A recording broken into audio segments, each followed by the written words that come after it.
True value is nationwide time 5 o'clock. Crisp and refreshing. Room temperature or chilled. A pure water would drink. The temperature by Pure Water is 34 degrees Celsius in Kingston, 31 out west in Montego Bay. From the Nationwide News Network, comprehensive, incisive, tough. This is Nationwide at 5.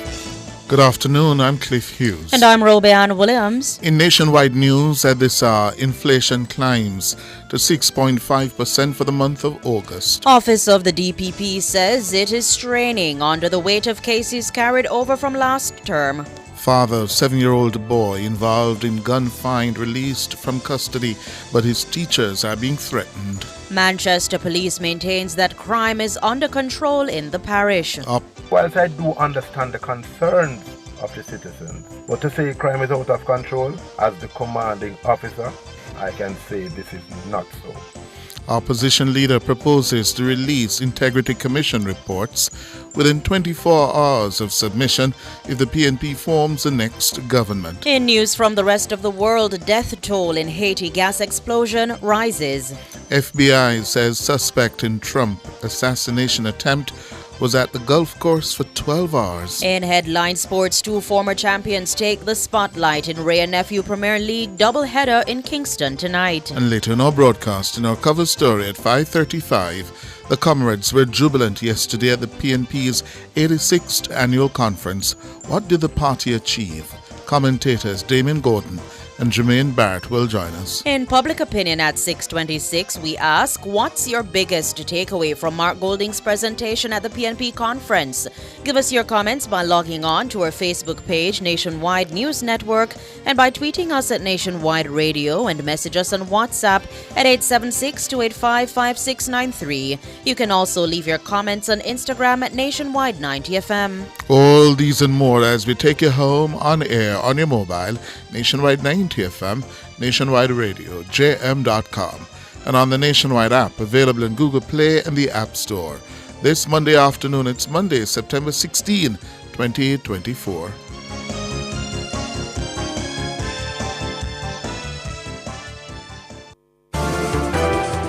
If it's news, it's got to be Nationwide 90 FM. Now to the details. The Statistical Institute of Jamaica, Statin, is reporting that the country's point-to-point inflation rate has climbed to 6.5% for the month of August. That's an increase of 1.4 percentage points compared to July. It also means inflation for the period is again outside the central bank's mandated target of 4 to 6%. It's the end of a 5-month trend where inflation remained within the 4 to 6% band. Statin says the rate was influenced mainly by increases in the divisions food and non-alcoholic beverages, transport and housing, water, electricity, gas and other fuels. Meanwhile, the calendar year-to-date inflation rate was at 2.9%, and the inflation rate for the month of August was 2.4%. The task is daunting. That's according to Senior Deputy Director of Public Prosecutions, King's Counsel Jeremy Taylor. He was reacting to the overwhelming number of cases for the Michaelmas term of the Home Circuit Court that have been traversed from the previous Easter term. The Michaelmas term, which commences today, has 982 cases. 884 of those cases have been traversed. Robian Williams reports. Senior Deputy Director of Public Prosecutions, King's Counsel Jeremy Taylor, says the large volume of cases in the Home Circuit Court is straining not just to the court, but also to the resources of the Office of the Director of Public Prosecutions, ODPP. Based on statistics from the ODPP, the court faces a caseload of 982 matters for the Michaelmas term. Of the 884 cases brought forward, 325 are murder-related. 37 cases concern possession of access devices and identity information, and 35 are about wounding with intent. As for sexual offense cases, there are 413 that were traversed. Of that figure, 178 are rape cases, 137 concern sexual intercourse with a person under 16 years, and 32 are related to grievous assault. Casey Taylor notes that the number of matters to be addressed is shocking and concerning. He noted the significant time and resources consumed by gang-related cases and emphasized the urgent need for policy changes, particularly regarding sexual offenses. The senior prosecutor says, quote, "I think we don't get sufficient attention placed by policymakers on sexual offenses. We have all manner of legislation to deal with firearms and murders, and hardly anything is being done about the high level of sexual offenses. It has become cultural and part of the landscape." End quote. To address the backlog and reduce trial duration, Casey Taylor is suggesting legislative changes to streamline procedures, including agreements between the private and public bars and the use of bench trials. In response, Casey Peter Champagny says the private bar needs to look strongly at itself concerning cooperation and representation. He says the time has come for the bar to be more proactive, especially in case management hearings. Casey Champagny adds that the disparity between private and public bars is too wide. Robeanne Williams for Nationwide News. Meanwhile, King's Counsel Valerie Nita Robertson is expressing hope that cases in the Michaelmas term of the Home Circuit Court will be resolved in a timely manner. We cannot be in court every day going through laboriously and unnecessarily matters that obviously have not been prepared for court. We're wasting a lot of judicial time. We're burdening the judges. I'm looking forward to, if possible, more judges being employed. I'm looking forward to more court rooms so those judges can work, so this backlog of cases we have can be cleared off. It really is ridiculous. I have matters set in 2026 and 2027. Come on, we have to do better than this. If we work together, if the prosecution meet the defense halfway and the defense meet the prosecution and everybody meet the Chief Justice at a place where we can do better, life will be better for us. Mrs. Nita Robertson is also voicing frustration over a range of issues, highlighting the need for improvements to ensure a more efficient justice system. Frankly, I'm frustrated with the length of the trials. I'm frustrated with the time it takes for us to get a trial done. We are losing witnesses. Very frustrating. We're here at the Supreme Court. You know, last term, we had no bathrooms either. You go there, the toilet's not flushing, the bathroom smells terrible. You try and get on with the work by using the staff's bathroom, and then the staff start to lock the doors. It's frustrating. We have to do better, and we can do better. Valerie Nita Robertson, King's Counsel.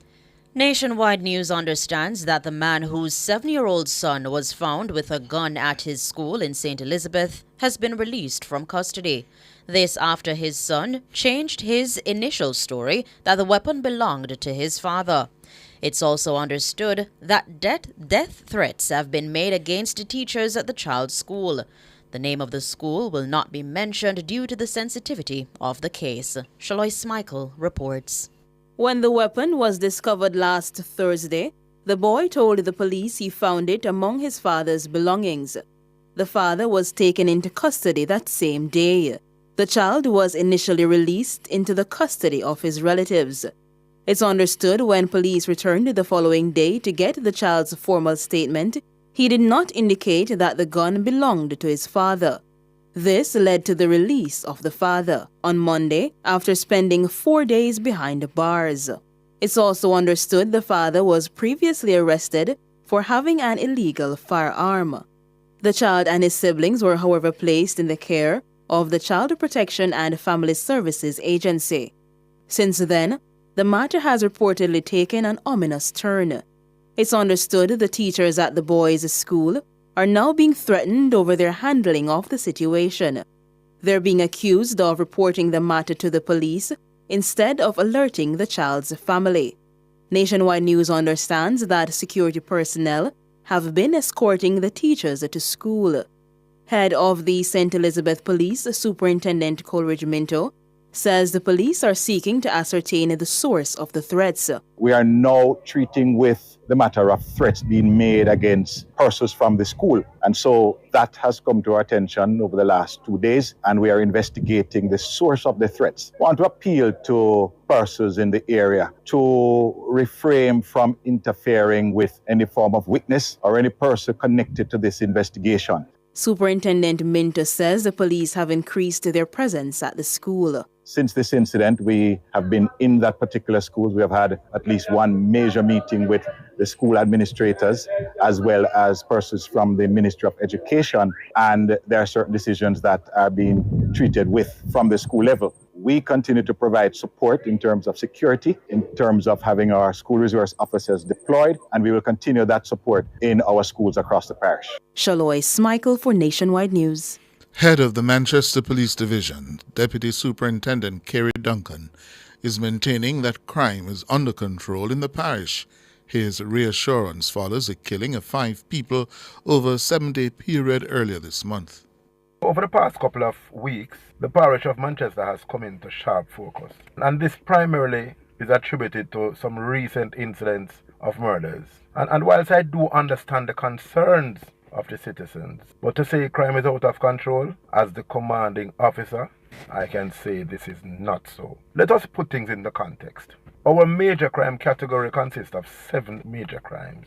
They are murders, shootings, robberies, break-ins, rape, larcenies, and aggravated assault. And when we look at this category of crimes, all except murders and shootings are trending down. Since the start of the year, Manchester has recorded 191 major crimes. This compared to 238 for the corresponding period last year. It represents a 20% reduction in major crimes. DSP Duncan says they're using several policing strategies to heighten safety and security in the parish.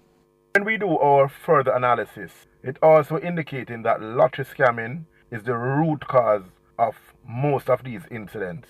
And so we have engaged our own lottery scamming task force and the constabulary financial unit just to have a look at some of our usual suspects in this department to try and take the profit out of their illicit activities. As a strategy, we have also placed some more boots on the ground. We have gone outside of the parish to get the support from our PSTEB, our Specialized Operations Unit, and our Area Operations Unit, just to bring that level of safety and security.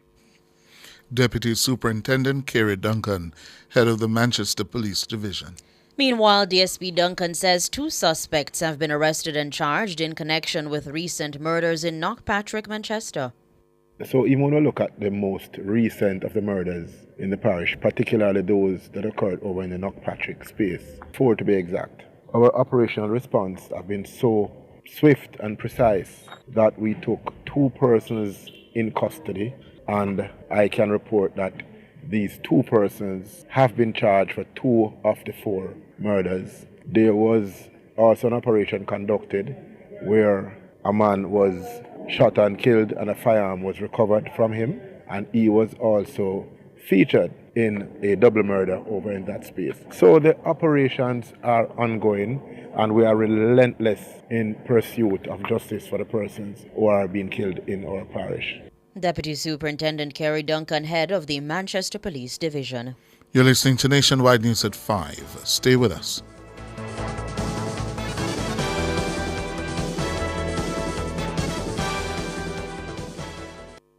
Value Drug Pharmacy offers curbside pickup and delivery of your branded and generic drugs. WhatsApp your prescription to 876-881-6695. The time by Value Drug Pharmacy is 14 minutes after 5. Rentokil Initial is the expert in pest control, air purification, and hygiene services. Call today 876-926-4236. The temperature by Rentokil is 34 degrees Celsius in Kingston, 31 out west in Montego Bay. You good, Mark? No, from where they may have these terrible heartburns. I don't know why. What kind of food you eating? To tell you the truth, I mostly eat fast food. I live alone and I'm too busy for cook my youth. That's your problem. You're eating too much processed food and building up trans fat. Trans fat? What that? Trans fat is a type of fat in a processed foods like fried chicken, fries, donuts, and them things there. So how that cause heartburn? So eating trans fat can cause acid reflux. So if you don't stop eat it or cut back on the amount you eat, things can get worse. Like what? You can get heart attacks, stroke, type 2 diabetes, or even die. But fats and oils not important for eat, my youth. Yes, but the healthy kind in a vegetable aisle, nuts and fish. Okay, no, I'm gonna switch up my diet starting today. Just remember to balance it out with your fresh fruits, vegetables, and ground provision. A message from the Ministry of Health and Wellness. Continuing the news, Opposition leader Mark Golding has vowed to amend the law to expedite the release of reports from the Integrity Commission, the IC, if his party forms the next government. It's a move, he says, is essential to counter the current administration's attempt to withhold crucial information from the public. Speaking at the PNP's 86th annual conference on Sunday, Golding declared that under future PNP administration, all reports on the Commission will be made public within 24 hours of being submitted to Parliament. Siobhan Campbell reports. The country is now on the verge of seeing one of the most significant investigation reports ever delivered by the Integrity Commission. This report concerning investigations into Prime Minister Andrew Holness's statutory declarations was submitted to Gordon House on Thursday, September 5. That's 2 weeks before Parliament was set to officially resume tomorrow, September 17. Nationwide News has reported aspects of the report. Addressing a packed national arena on Sunday, Mr. Golding denounced the leak as unacceptable.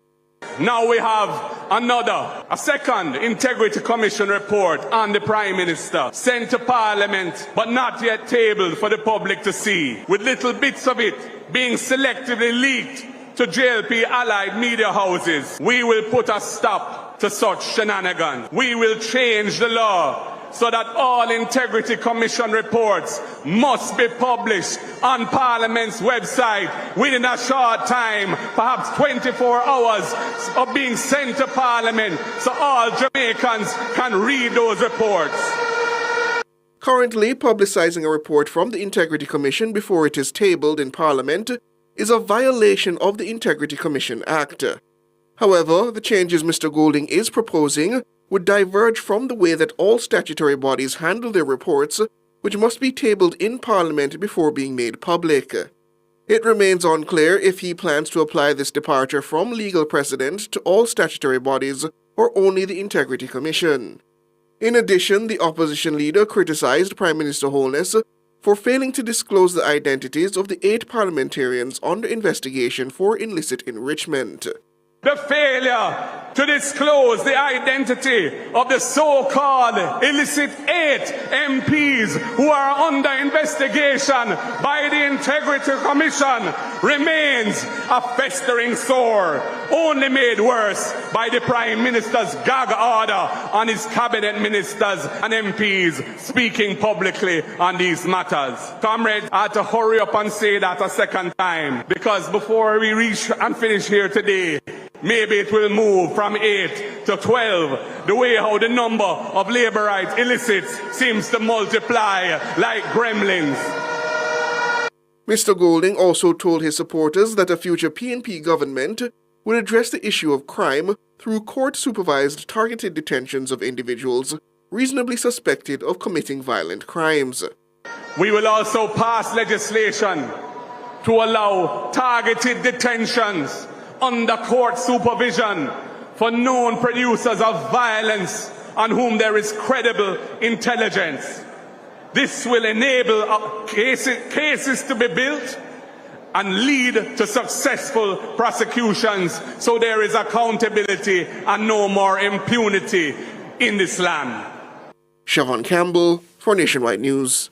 World in a Minute is brought to you by ABC Electrical Sales. We make things as easy as ABC. Hose assembly and supply, equipping Jamaica for success. And Charles O'Connor Consulting Network, COCN, driven by international accounting standards, modern technology and integrity. The World in a Minute. The number of people killed from a gas explosion in southern Haiti over the weekend has risen to 26. The explosion occurred on Saturday in one of Haiti's southern coastal cities after a tanker truck carrying gasoline collided with another vehicle. The tanker began leaking fuel onto the road. The explosion occurred as people were rushing to collect the split fuel. At least 40 of those individuals were injured. Haitian Prime Minister Gary Conille pledged to have the victims receive medical care as soon as possible. 6 have so far been transferred to the capital Port-au-Prince for treatment.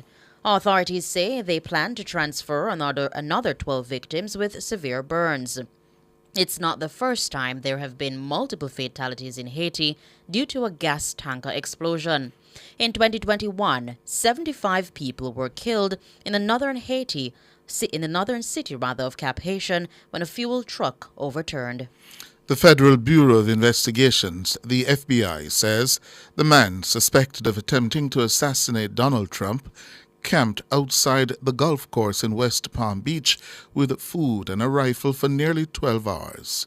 Ran Wesley Ruth is charged with possession of a firearm by a convicted felon in possession of a firearm with an obstructed serial number. A Secret Service agent spotted a rifle barrel with a scope sticking out of the fence while Trump was playing golf at his International Golf Club on Sunday. Trump was not harmed after being rushed to safety. In a media conference today, the Secret Service's acting director, Ronald Rowe Jr., says Ruth did not have line of sight on Trump. Rowe Jr. says the FBI is still exploring whether Ruth acted alone. World in a Minute was brought to you by ABC Electrical Sales. We make things as easy as ABC. Hose assembly and supply, equipping Jamaica for success. And Charles O'Connor Consulting Network, COCN, driven by international accounting standards, modern technology and integrity. Recapping the top stories in nationwide news at this hour. Inflation climbs to 6.5% for the month of August. Office of the DPP says it is straining under the weight of cases carried over from last term. Father of 7-year-old boy involved in gunfight released from custody, but his teachers are now being threatened. Manchester Police maintains that crime is under control in the parish. Whilst I do understand the concerns of the citizens, but to say crime is out of control, as the commanding officer, I can say this is not so. I'm Cliff Hughes. And I'm Robianne Williams. You can find the news on our website at nationwideradiojm.com and on the Nationwide app available on Google Play and the App Store.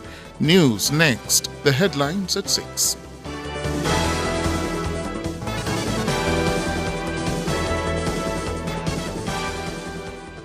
The future of manufacturing is now.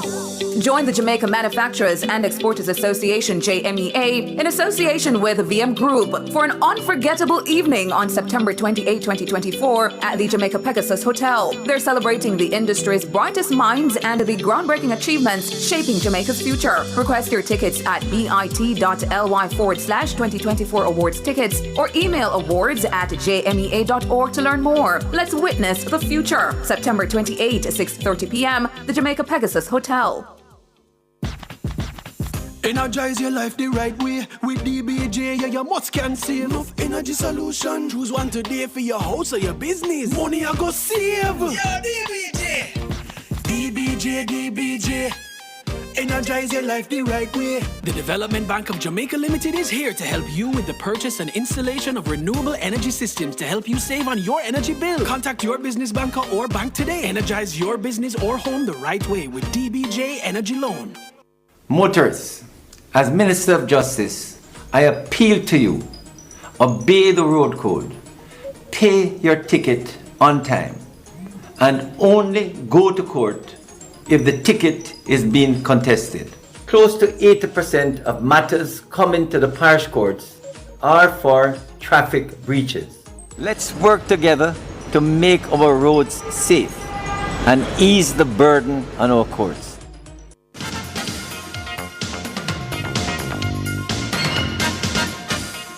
Hello, good afternoon, and welcome to Sports here on Nationwide 90 FM. I'm Wayne Walker. Two former champions will be in action as round one of the Ray and Nephew Jamaica Premier League comes to an end tonight with a doubleheader at the Tony Spalding Sports Complex in just under an hour's time, 6 o'clock to be exact. Five-time champions Harbourview will tussle with Chapelton Maroons. The last time the Stars of the East lifted the trophy was in 2021-2022. Meanwhile, Waterhouse will start the hunt for their third title when they take on the newcomers Racing United in the second game scheduled to kick off at 8 o'clock. In yesterday's results, Arnett Gardens, they blanked Dunby Holding 3-0. Mount Pleasant, they tagged Portmore United 2-0, and Montego Bay United beat 10-man Vere United by 4-1. In a continued effort to make a meaningful impact on the holistic development and well-being of Jamaica's young football players, Malta and Professional Football Jamaica Limited, PFJL, hosted a free medical clinic at the Tony Spalding Sports Complex at the weekend. This event brought down the curtain on the final leg of the pilot youth development initiative dubbed Malta Sparks, noting the physical and mental demands of student athletes, especially those who wish to play football at the professional level. The clinic was designed to bridge gaps in medical care and athlete preparation by offering essential services and workshops to equip students with the skills necessary to fuel their passion for the sport and drive long-term impacts. Malta Junior Brand Manager Cavill Robinson says Malta is deeply committed to the holistic development of our youth athletes. Malta as a brand wants to just be able to assist and help with the development of our youth. Hence, we have this program.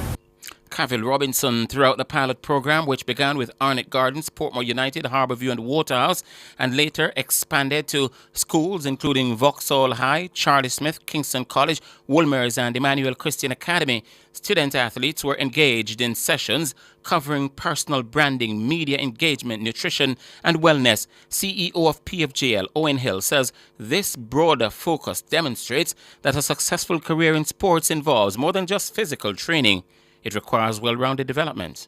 It's not just the technical. They're learning the technical from the coaches, but we are giving them the peripheral things that will allow for the technical to be developed. And I think programs like these are extremely important because, again, this is what will build a holistic person. Yes, the athlete is going to be better off, but we're talking about the holistic being. Owen Hill. World Athletics President Lord Sebastian Coe has been named as one of 7 confirmed candidates to succeed Thomas Bach as International Olympic Committee IOC President. Bach announced at the Paris Olympic Games last month he intended to step down after the end of his second term next year. Sports analyst Leighton Levy says Lord Coe is not the best candidate for the job. I think his leadership of World Athletics he has had his shortcomings, some innovations that really made no sense and doesn't really serve the interest of the athletes. So I wouldn't necessarily look at him as a potential forerunner for candidacy. Coe faces competition from Spaniard Juan Antonio Samaran, the son of a former IOC president, Juan Antonio Samaran, Frenchman David Larapiente, the Zimbabwean Kirsty Coventry, Japan's Morinari Watanabe, Sweden's Johan Ilash, and Prince Faisal Al Hossein of Jordan. Levy says Watanabe would be his early favorite to replace Bach. Morinari Watanabe from Japan, who was on the executive board of the 2020 Olympic Games in Tokyo. Notwithstanding the pandemic that prevented Coach from being there, I thought Japan's handling of that Olympic Games 4 years ago was remarkable. And I think if there is any indication of that, he was a significant part of why that success was as it was. I would probably go with him as my early favorite. And Coventry, a 7-time Olympic swimming medalist, is bidding to become the first female and the first African to head the IOC. Christy Coventry from Zimbabwe has had her own challenges with leadership when she was Minister of Sport in Zimbabwe, where she was criticized for being inactive, was not doing the things necessary for her to move her country's sports forward. So I don't know, I think that probably is an early indicator that she's not the best candidate. Leighton Levy, German lawyer Bach, has been in charge since 2013. The new IOC boss will be elected at a session in ancient Olympia from March 18 to 21 next year and will take over in June of the same year. Candidates will make a presentation to the full IOC membership at a private meeting in Lausanne, Switzerland in January. All IOC presidents have been male. with 8 of the 9 from Europe and the 1 coming from the United States. That's it for sports. We're going to be back with more at 6:05.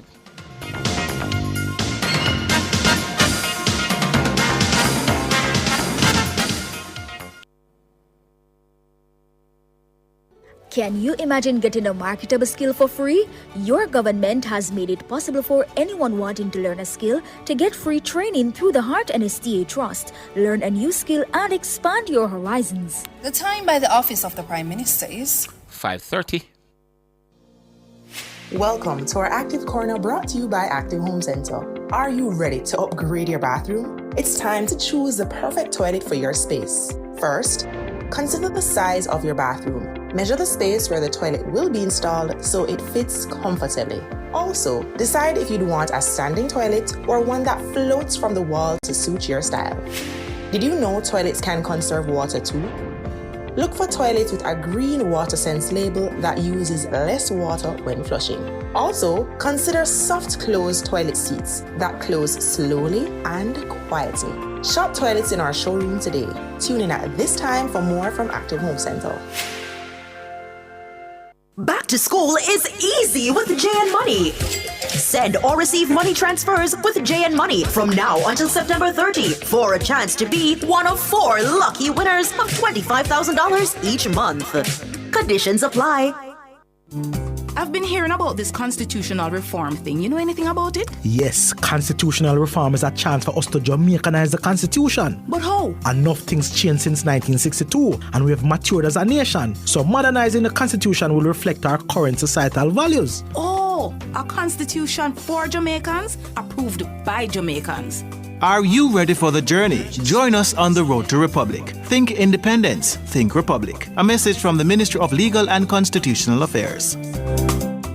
On Thursday, September 19, from 10 a.m. to 12 p.m., Cliff Hughes Online will be hosting a special live stream panel discussion on generative AI, the impacts on misinformation and disinformation. As a result, regular programming will be interrupted to accommodate this important event. Please note that the Consumer Hour will not be aired and Cliff Hughes Online will begin at 9 a.m. with Cliff Says before the panel discussion starts. Nationwide 90 FM apologizes for any inconvenience this may cause and encourages you to stay tuned for what promises to be a highly informative discussion. Thank you for your understanding. The usual story is told. Mothers wash the clothes. The bloody element is a secret.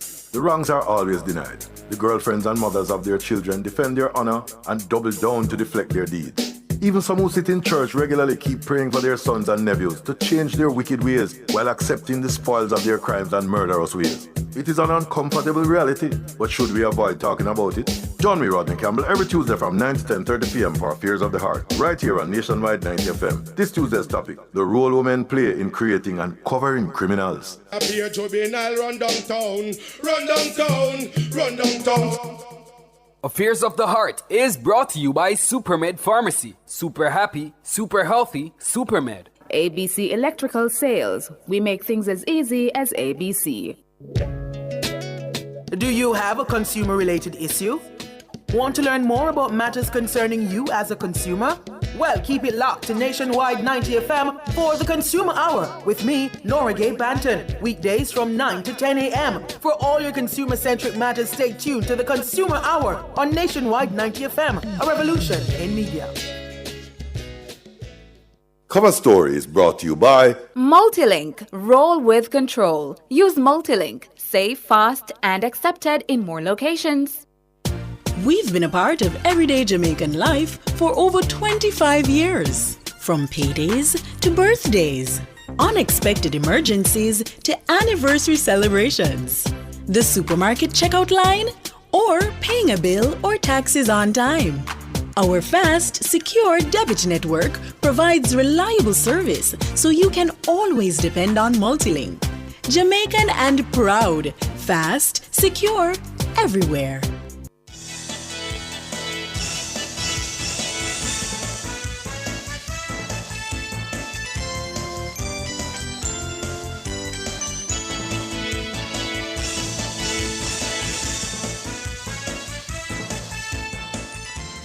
Good afternoon. Thank you so much for joining us here Nationwide at 5. I'm Cliff Hughes. And I'm Siobhan Campbell. Good afternoon, Mr. Campbell. Good afternoon, Sir Hughes. How are you? I'm quite well. Good. Well, in our cover story this afternoon, the People's National Party, the opposition party, concluded its 86th annual conference at the National Arena on Sunday. The conference had several featured speakers, but the one that has sparked the most controversy is the appearance on the stage by popular dancehall artist Vybz Kartel. Yes, he took to the stage to deafening applause with his attorney, Isaac Buchanan. Kartel was recently freed after being convicted for the 2011 murder of Clive Lizard Williams. After spending approximately 13 years behind bars, Kartel's conviction was overturned by the UK-based Privy Council, which found the original trial tainted by jury tampering. The conference was also attended by Chief of the Accompong Maroons, Richard Curry, and self-styled entertainer Ellie Lewis. Beg your pardon. During his address, PNP President Mark Golding vowed, among other things, to amend the law to expedite the release of reports from the Integrity Commission if his party were to form the next government. The country is set to see a report concerning investigations into Prime Minister Andrew Holness's statutory declarations. It was submitted to Gordon House on Thursday, September 5. That's 2 weeks before Parliament was set to officially resume tomorrow, September 17. Nationwide News has reported aspects of that report, and Mr. Golding has denounced the leaks as unacceptable. Now we have a second Integrity Commission report on the Prime Minister sent to Parliament but not yet tabled for the public to see, with little bits of it being selectively leaked to JLP allied media houses. We will put a stop to such shenanigans. We will change the law so that all Integrity Commission reports must be published on Parliament's website within a short time, perhaps 24 hours of being sent to Parliament, so all Jamaicans can read those reports. Golding also criticized, once again, Prime Minister Holness for not disclosing the identities of the 8 parliamentarians said to be under investigation for illicit enrichment. The failure to disclose the identity of the so-called illicit 8 MPs who are under investigation by the Integrity Commission remains a festering sore, only made worse by the Prime Minister's gag order on his cabinet ministers and MPs speaking publicly on these matters. Comrades, I had to hurry up and say that a second time, because before we reach and finish here today, maybe it will move from 8 to 12, the way how the number of labor rights illicits seems to multiply like gremlins. In the meantime, Mr. Golding says his government will implement the Porsche initiative when his party is next in government. He says the program promises to focus on infrastructure development and poverty alleviation in line with the vision and mission of Mrs. Simpson Miller. In celebration of our first female Prime Minister, we will bring forth the Porsche Initiative, the program for orderly renewal and transformation of infrastructure in all areas, the Porsche Initiative. Mark Golding. Meanwhile, the opposition spokesman on finance, Julian Robinson, said the first priority for the next PNP administration would be to improve infrastructure, create better paying jobs, and strengthen local businesses. Our mission is to transform this economy. And when we form the next government, our first priority will be growth. And not just any growth, but a deliberate, inclusive, and sustainable expansion that reaches every corner of Jamaica. Growth that transforms our economy by moving beyond low-wage jobs to high-value industries, fostering innovation and driving value-added exports. This means creating better-paying jobs, improving infrastructure, and empowering local businesses to compete on the global stage. Julian Robinson, the opposition spokesman on finance. Well, we're going to get a perspective now on what exactly the PNP achieved over the weekend at its 86th annual conference from public commentator and founder and executive director of Jamaican Association for Debating and Empowerment, Jade Limited, Jermaine Barrett. Good afternoon, Mr. Barrett. Good afternoon, Mr. Hughes. Good afternoon, Siobhan. Good afternoon to your listeners. First question, what did the PNP achieve over the weekend? Well, it achieved what is going on now. We're having a conversation about issues relating to, their policies, what transpired during the conference. It is an objective of political parties to always remain relevant in the media, and this is a part of what they've achieved. I think, to their credit, they've achieved a degree of open conversation about that which they plan to achieve were they to succeed at the polls for the general elections. And of course, intermingled with all of that has been a fair amount of controversy surrounding the appearance of L.A. Lewis, Vybz Kartel, the Maroon Chief, and so forth. So all in all, people are talking, and talking is good. And in that regard, the controversy generated by the appearance, especially of Mr. Palmer, isn't that distracting from the core, as the General Secretary said, the centerpiece of the conference, the speech by its leader, Mark Golding? Isn't that distracting from that? Well, Cliff, a conference, a political conference, is first and foremost a conversation with the base. It's about exciting the base. It's about getting them enthusiastic and riled up. And I think certainly bringing Vybz Kartel on is a part of that whole calculus. I think the party would have really assessed and considered the extent to which there's going to be fallout, and we have determined through data. No, the General Secretary is data-driven, so he may have gathered data to inform the view that says, there's going to be a tremendous amount of enthusiasm, and we saw it there at the conference, the way the people reacted. It was certainly a generally positive thing for them in terms of, I would contend, measured by political expediency. But I think, objectively speaking, from my vantage point, certainly, it was a bad call. It was a bad call because certainly I really do believe that as a society, we have to be serious about sort of fashioning the country into order and decency. And certainly Vybz Kartel is an embodiment of a lot of what is wrong with Jamaica. The way we talk about women, the way we talk about violence in the society, as though it's just casual conversation, nothing to be alarmed about.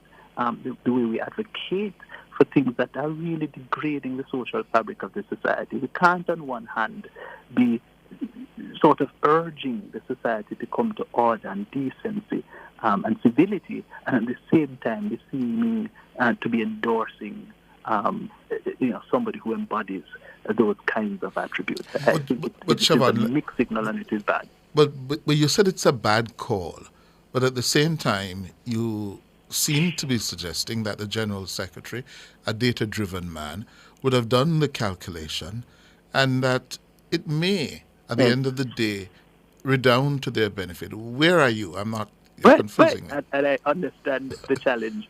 No, so I'll explain. I think a political party vying for leadership must pander to more than just the masses. It is about helping people to understand what is good for the country at large, even if it is that people en masse believe that, they want the riri and the tete and the noise and the hype, right? Mm-hmm. If it is that you're a leader, leadership demands that you guide people and you funnel people in the right direction. And so when it is that a political party is simply testing the pulse of the people and determining that the people have an appetite for this kind of display, and then give them what they want, I don't think that is manifestation of leadership at all. But certainly, Mr. Barrett, is this a failure of not necessarily the political director, but the electorate on a whole, when the General Secretary can essentially make the calculation that the people who will be upset by the presence of someone such as Mr. Palmer will be far outweighed by the individuals who will be electrified and be brought on board into the fold of the People's National Party by his presence? It is. It is a failure, I would contend, of both sides. It's a failure of the political elite within the country and those, intelligentsia and elsewhere. The business class people who are at the helm of fashioning, opinions within the society, and the recipients of that kind of culture and context at large, the people.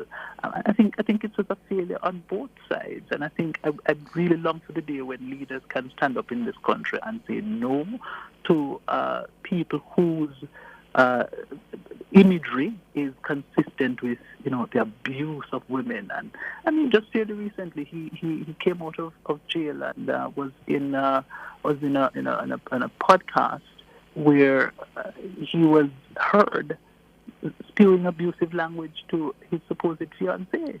Yes, and so there's no question that is a manifestation that he has not reformed and is still really flying high on that kind of negativity that is within the solar plexus of the society. I really don't see how it is that it could ever be appropriate for a political leader and a political party to be endorsing that simply in my mind to gain political mileage. Hold it for us, Mr. Barrett. We're up on a break.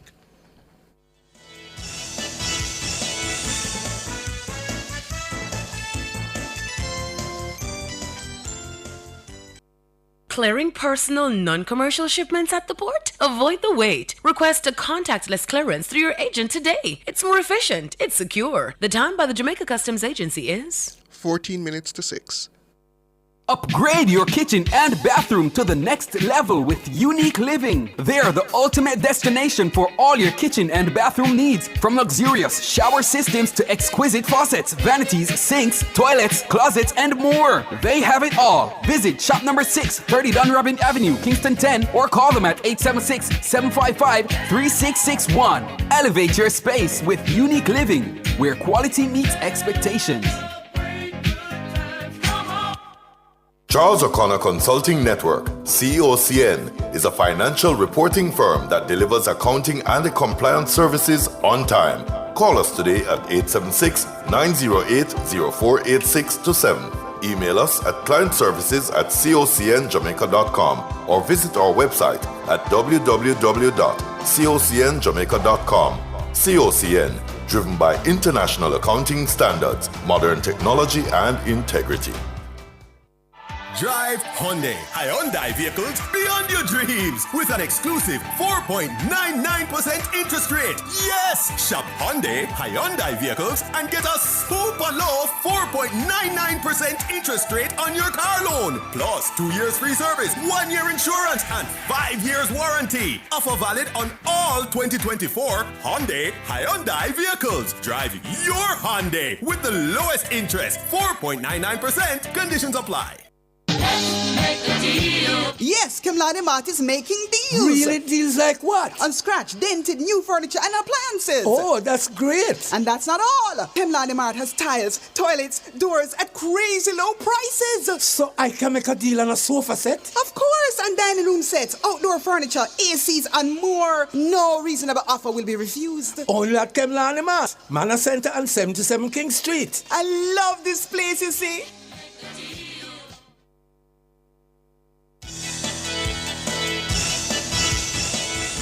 Welcome back, listeners and viewers, here to the cover story as we analyze really the weekend where the People's National Party held its 86th annual conference at the National Arena on Sunday. We have with us Jermaine Barrett. He's the Executive Director of Jamaican Association for Debating and Empowerment. That's JADE Limited. Mr. Barrett, even going past this matter of cartel, you noticed during the annual conference, the PNP backed away somewhat from the attacks in terms of the Prime Minister's integrity and his statutory declarations. They got in a few jabs on the matter, but almost entirely those messages were absent from the annual conference. Do you believe the People's National Party is now seeing this as a potential losing hand to continue down that road? I think it would be foolhardy of them to have trumpeted the narrative surrounding the Prime Minister's uncertified financials, because evidences or indications, strong indications are reported by your media host that, there's nothing to see here really. And so the PNP is still wanting to push a narrative about, corruption and malfeasance and so forth, and plaster the government as being that kind of a malign actor. Drew for the next best thing, which is something that is unresolved, the matter of the 8 politicians who are being investigated, but we still don't know who they are. The illicit 8, actually.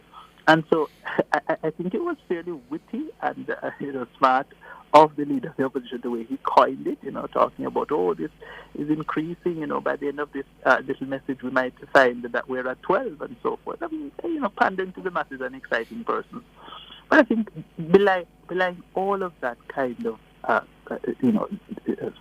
speech making is the concern that, we do really need to adjust and amend the legislation governing the Integrity Commission such that there can be greater transparency in what the Integrity Commission is doing and a better appreciation that the Integrity Commission is doing the people's business and has an obligation to report in a fairly efficient manner to the people of the country. So I certainly support the leader of the opposition stance that there needs to be an amendment whereby reports from the special reports specifically from the Integrity Commission are tabled, and not just tabled to the Parliament, but broadcast to the people so that the people can aid in holding their own politicians accountable for the administration of their own business. But you should note, Mr. Barrett, though, is that what Mr. Golding is putting forward is not that the report be tabled. It's that within 24 hours of them receiving the Parliament, it simply be published. Don't you find that kind of disconcerting? I mean, that has never been the practice for any statutory body. Well, the truth is it sells, that message sells well with the people who I think are generally just not pleased with the level of hiddenness and secrecy governing how it is that the Integrity Commission has been conducting its affairs. Much of that kind of secrecy and hiddenness results from the fact that it is constrained by its own gag order. And so I think a large part of what we ought to be considering is the extent to which it is appropriate for us living in a liberal democracy, with the principles of open government, assuming we expose those, that if it is that the people are not being informed efficiently about issues that relate to their elected officials, to what extent are we treating the people with the kind of respect and regard that they ought to be treated with? Invariably, these reports are going to come out. So why not do it sooner rather than later? I'm not sure I'm understanding. And yes, the conventions exist elsewhere where reports are withheld until the Parliament has its way with it. Maybe all reports should be posted expeditiously to the website so that the people can have as quick an assessment of these reports as necessary. I don't see what the issue is rather. Thank you very much, Mr. Barrett, for the perspective. We appreciate it. Thank you so much. You're welcome. Thank you. Good. 7 minutes going up to 6 o'clock. We're going to switch gears now to a story coming out of St. Elizabeth. Nationwide News understands that the man whose 7-year-old son was found with a gun at his school in the parish has been released from custody. This after the boy changed his story that the weapon belonged to his father. And then the story is taking a very ominous turn this afternoon. It's understood that death threats have been made against teachers at the child's school. It's a very rural primary school in St. Elizabeth, a small school, and we're not going to name the school because of the sensitivity, but what we're learning is rather disturbing. Shalois Michael tells us more. When the weapon was discovered last Thursday, the boy told the police he found it among his father's belongings. The father was taken into custody that same day. The child was initially released into the custody of his relatives. It's understood when police returned the following day to get the child's formal statement, he did not indicate that the gun belonged to his father.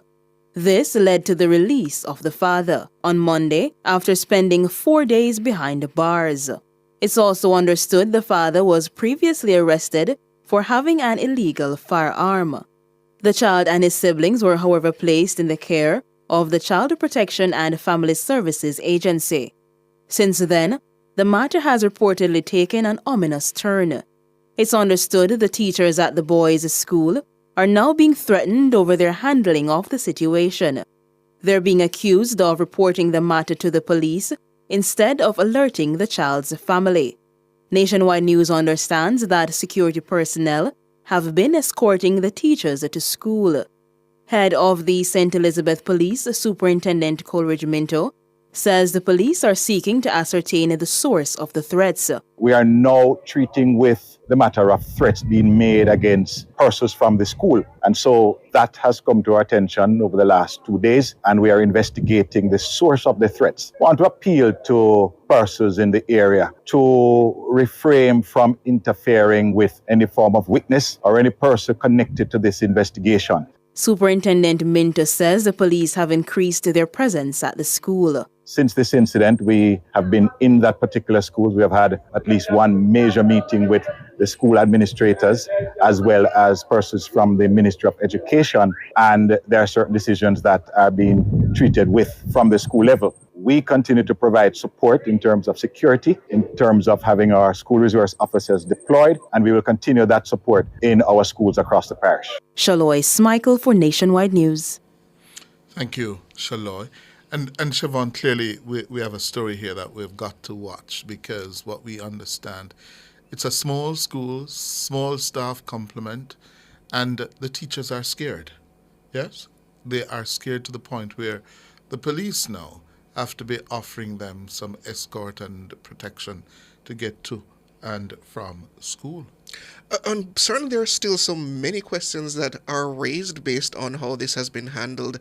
From the incident case of the police conducting the interview and then returning the child to the family and then coming back later to further interrogate the child. I mean, I don't understand on what circumstance that would happen if inevitably the child was then taken away by the Child Care and Protection Services anyway. Mm-hmm. Should not the CPFSA intervened at the point of the initial interview to say that this child is in need of care and protection? Well, I don't know if they should have been called in before the interview, yeah, because we don't know the circumstances, yeah. But certainly, how soon thereafter were they called in? Because, as this is explained, it would seem to the obvious eye that you would return the child to the environment under which the gun was found, mm-hmm. Then you would almost automatically expect that some pressure would be put on the child to adjust his story. He would have been tutored, to put it mildly, to change his story. Yeah, as he has now, change his story. Yeah, boy, we just continue to surprise ourselves, eh? When you think we can't get any more. Unfortunately. A 7-year-old boy. With a semi-automatic, not even semi-automatic, a machine pistol. Mm-hmm. I remember the day when I was at Woolmer's when they found a gun in a child's handbag, and that was the highlight of the year. And that child was suspended, and it was quite the commotion. Yeah. But no, this seems to be happening almost regularly. Yeah. That's how we're going to leave it for the cover story this afternoon. We're going to make way now for the headlines at 6.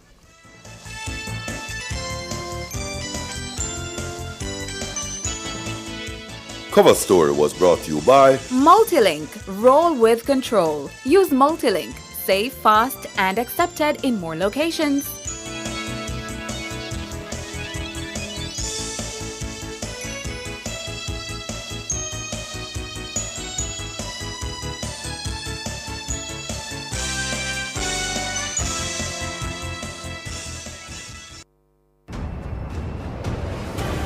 Looking to rent a fully operational production studio? Then Nationwide 90 FM has got you covered. We have flexible options to meet your recording needs any day of the week. Monday to Fridays, 9 a.m. to 8 p.m. Saturdays and Sundays available upon request. Bookings must be made in advance. Call us today at 630-1210. Let us help you reach your production desires. The time brought to you by Guardian Life. Live secure, live easy is 6 o'clock.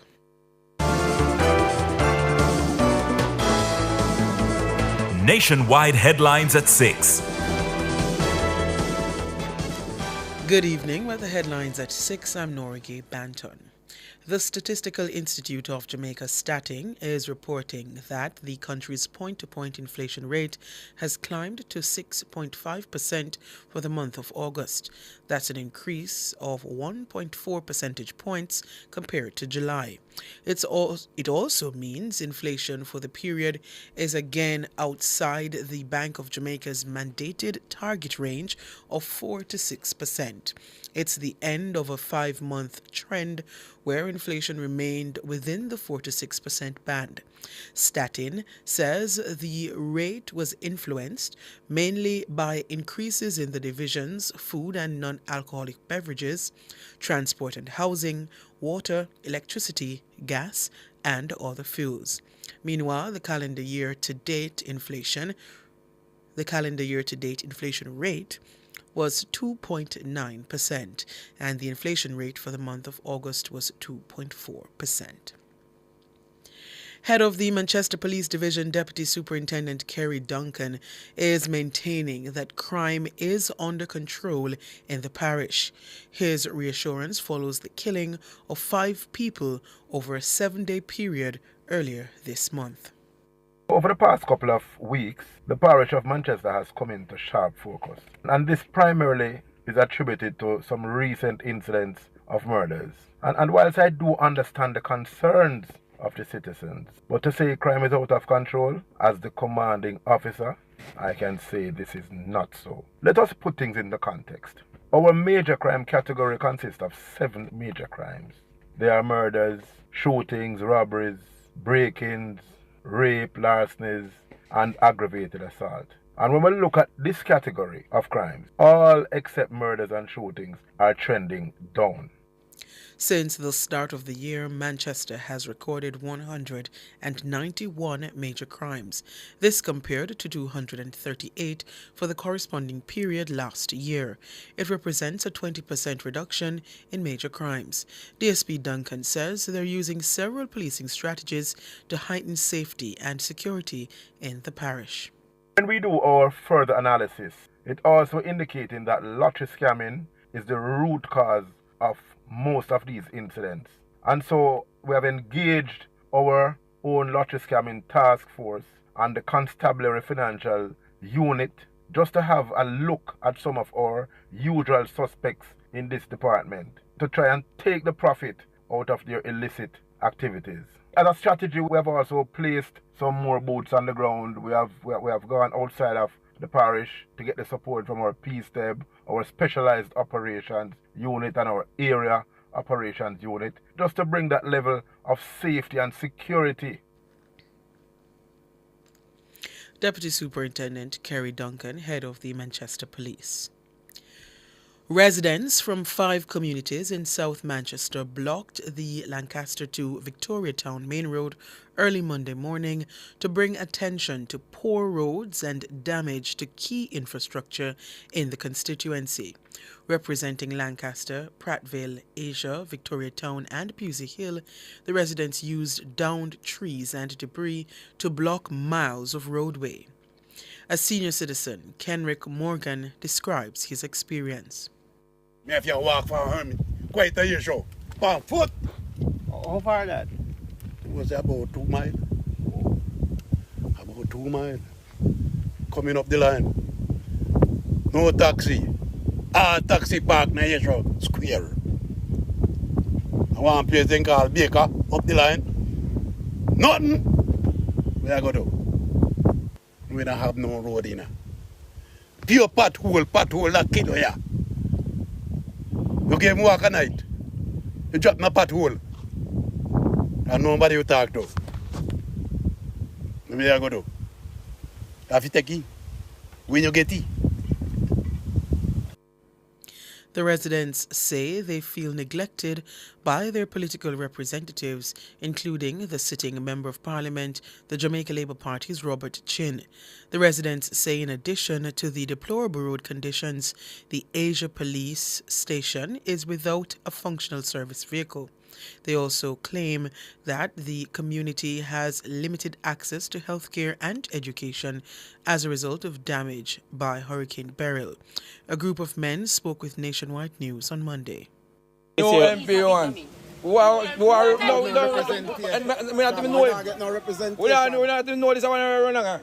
None at all. One new MP. When they say him Chin, we call him how much time and he say now come he can't come away, blah blah. Same Bunting down we want Bunting down sir. Peter Bunting our MP for the South. Yeah, he want down. Chin, resign from today we don't want to see none at all. PMP. Road, clinic, school. Police service vehicle. Not the one look there. Not the one Jeep no by station. No Jeep no by station. Not at all. You want police service vehicle. You want road. You want clinic. You want school. And you want job too. You want something for young youth in the community. Not now go on.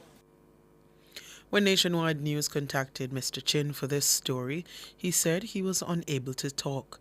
Up to news time, he had not returned the call. Those were the headlines at 6. I'm Nora Gay Banton. Sports is next.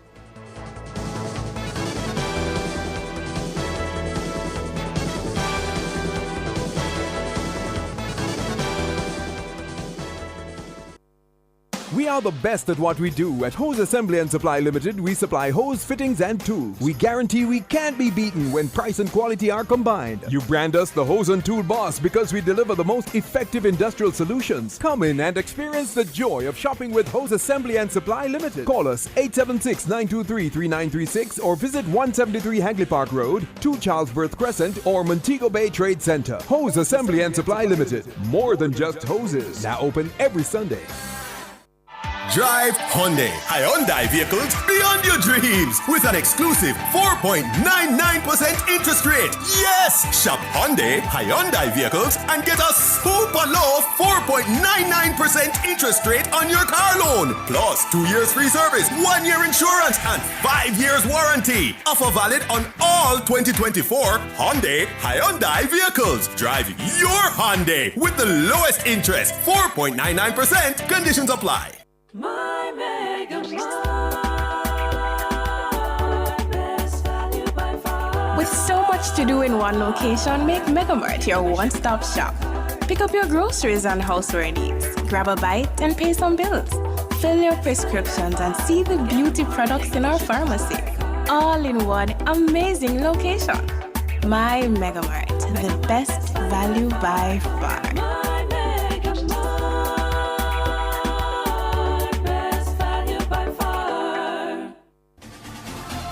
For all your electrical needs, visit ABC Electrical Sales. They stock a wide variety of electrical supplies including plugs, switches, panel boards and conduits, plus energy-saving fixtures. ABC Electrical Sales stocks brands like GE, Siemens, Philips, Cutler Hammer and Allen Bradley. They also offer free island-wide delivery just to suit your needs. Visit them at Shop 8, Hagley Park Plaza, Kingston 10 or call 876-754-3714-5 or 876-754-3825-8. ABC Electrical Sales for a better choice in the electrical business.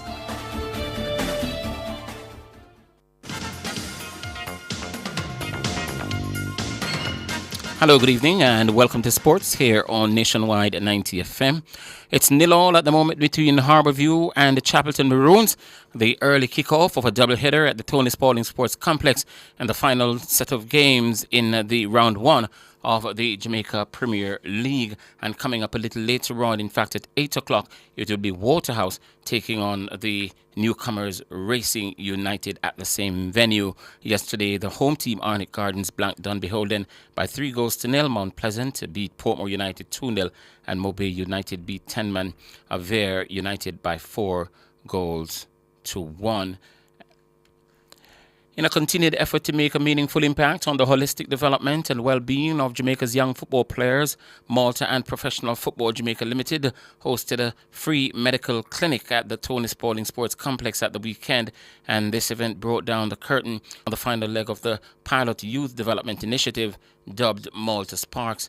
Noting the physical and mental demands of the student athletes, especially those who wish to play football at the professional level, the clinic was designed to bridge gaps in medical care and athlete preparation by offering essential services and workshops to equip students with the skills necessary to fuel their passion for the sport and to drive long-term impacts. Malta Junior Brand Manager Cavil Robinson says Malta is deeply committed to the holistic development of the youth athletes. Malta as a brand wants to just be able to assist and help with the development of our youth. Hence, we have this program. That's Cavil Robinson. Throughout the pilot program, which began with Arnett Gardens, Portmore United, Harbourview and the Waterhouse football clubs, and later expanded to schools including Vauxhall, Charlie Smith, Kingston College, Woolmers and Emmanuel Christian Academy, student athletes were engaged in sessions covering personal branding, media engagement, nutrition and wellness. CEO of JFPL, Owen Hill, says this broader focus demonstrates that a successful career in sport involves more than just physical training. It requires well-rounded development.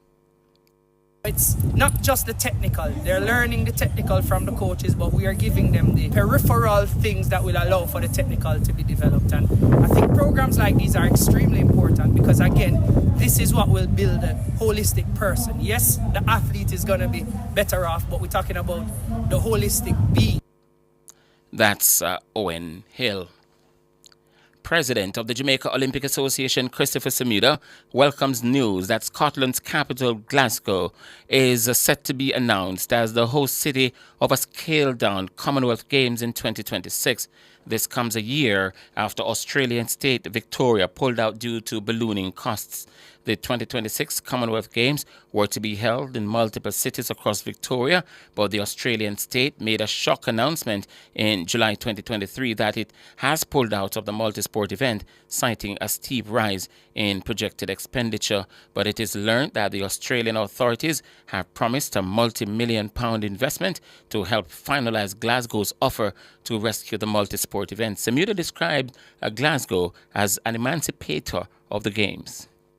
Glasgow's rescue mission, backed by an experienced Commonwealth Games Federation team led by President Chris Jenkins, has saved the day for the Commonwealth at play on the international stage. A scaled-down Games was inevitable, given the economic imperatives, logistic requirements, and the limited time to pull things together in getting the pieces of the puzzle in place. And Samuda admits that with the scaled-down Games, it could be argued the product is at risk. But risk takers will tell you that if you manage and capitalize on the risk, it can become a viable investment for the future. And so the CGF, I have no doubt, will rebrand and reframe the Games in repositioning it as a leading sporting experience and in maintaining the Games' appeal while renewing the confidence of its stakeholders. The preservation of the Commonwealth Games is important not only because it is an umbilical product of political history, but more importantly, it is a physical culture that underpins the values in sport and the value of sport that go beyond racial, religious, territorial, ethnic, and political differences in unifying nations. Chris Samuda, President of the Jamaica Olympic Association. World Athletics President Lord Sebastian Coe has been named as one of these 7 confirmed candidates to succeed Thomas Bach as International Olympic Committee IOC boss. Bach announced at the Paris Olympic Games last month that he intends to step down after the end of his second term next year. Sports analyst Leighton Levy says he doesn't think Coe is the best candidate for the job. I think his leadership of World Athletics he has had his shortcomings, some innovations that really made no sense and doesn't really serve the interest of the athletes. So I wouldn't necessarily look at him as a potential forerunner for candidacy. Lord Coe is facing stiff competition from Spaniard Juan Antonio Samaran, who is the son of a former IOC president, Juan Antonio Samaran.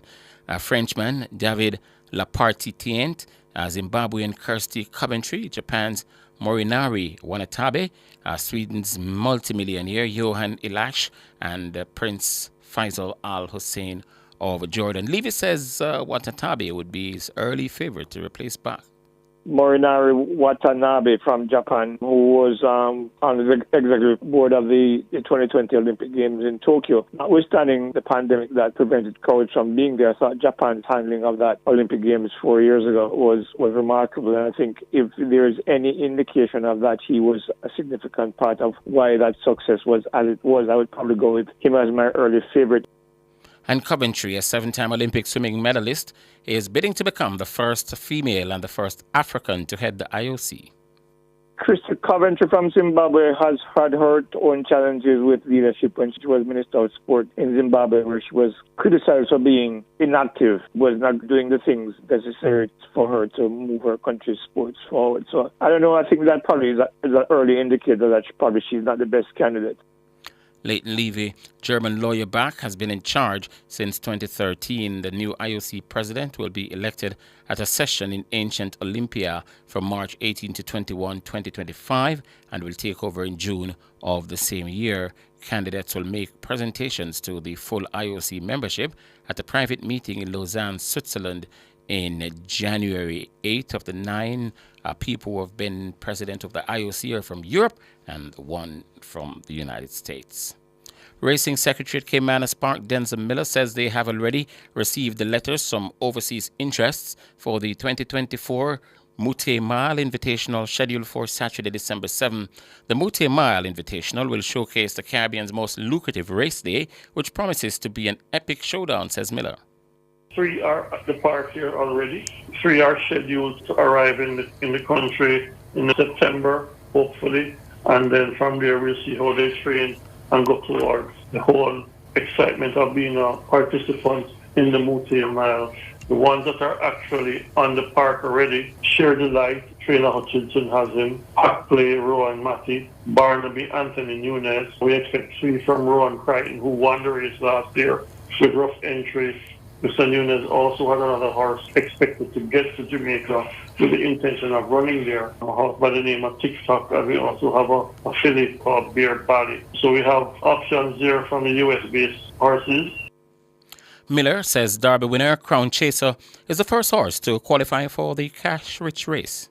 We have some winner here in races, and Crown Chaser was the first horse to become a concrete entry in the Mute Mile by virtue of winning the Derby. The next race that is lined up for that would be the Gold Cup, the Jamaica Cup, and the Port Royal Sprint as winner here in events in our Trail to the Mile. That's Denzel Miller. NFL analysts Jerome Jarrett and Paul Vaughan say it was a Sunday of shock results in Week 2, showing this NFL season could be wide open as more teams join the list of contenders. Jarrett says the New Orleans Saints looked the real deal after they blew away the Dallas Cowboys in their own backyard. The NFL continues to give us upsets week over week, but none bigger yesterday than the Dallas Cowboys losing to New Orleans Saints at home 44-19. A complete shellacking of a Dallas Cowboys team who many persons felt were at least a 6-point favorite over the Saints. But the Saints continued to show that their week 1 performance against the Carolina Panthers was no fluke by dropping a 40 burger on a Dallas team that was playing high and their offense was clicking on all cylinders. It was a really lopsided game and shows that the Saints will be a team to be reckoned with moving forward. Jerome Jarrett. Meanwhile, the Houston Texans confirmed their status by seeing off Caleb Williams' Chicago Bears. Vaughn says nobody saw the Las Vegas Raiders beating the Ravens in Baltimore in a stunning upset, or the San Francisco 49ers coming back unstuck at Minnesota. This NFL Week 2, one could argue, had some very interesting and almost unprecedented amount of upsets, not only on the basis of the pedigree of the teams that were favored, but considering the context of what was going on with some of these rivaling competitors that they played against. You had teams like the Green Bay Packers that their starting quarterback was down and they went ahead and they still beat the Colts. You have the Baltimore Ravens, who many people have as Super Bowl favorites, losing to a Raiders team that have been proverbially underdogs and underperforming. And then, of course, you have the 49ers, who are almost every year or every season in the conference championship or the Super Bowl itself, losing in their matchup. That's Paul Vaughan. That's sports.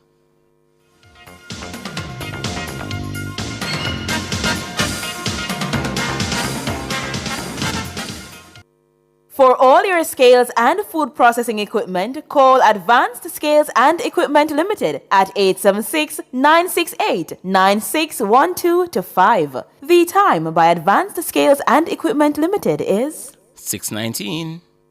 Hey, did you know that the Jamaica Stock Exchange has a loyalty program? No, what that? Well, as a JSE Loyalty Club member, you are now able to earn rewards when you shop at any of the participating merchants island-wide. But I don't own any stocks and I'm not a member. No problem, man. Join the program by downloading the JSE Loyalty app, activate your account, and start racking up points with every purchase. Redeem points for goods and services at any participating merchant or choose to convert them into stocks. So what if I already have stocks? That's even better.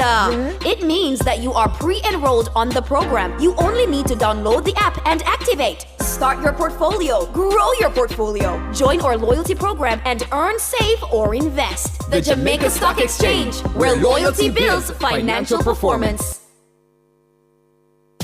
We've been a part of everyday Jamaican life for over 25 years. From paydays to birthdays, unexpected emergencies to anniversary celebrations, the supermarket checkout line, or paying a bill or taxes on time.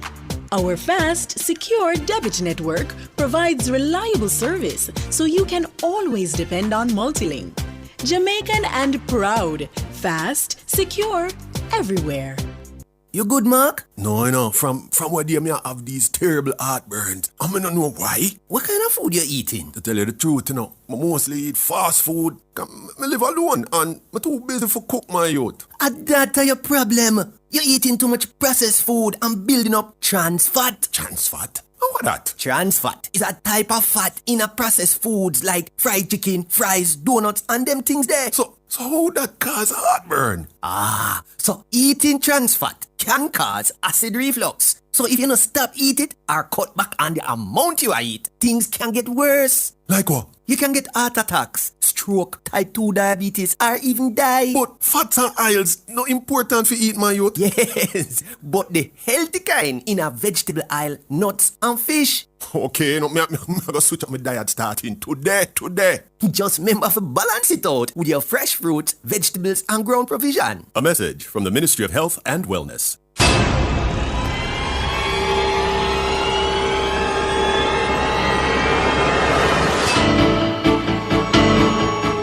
If it's in the public's interest, it's the nation's business during Nationwide at 5. The nation's business.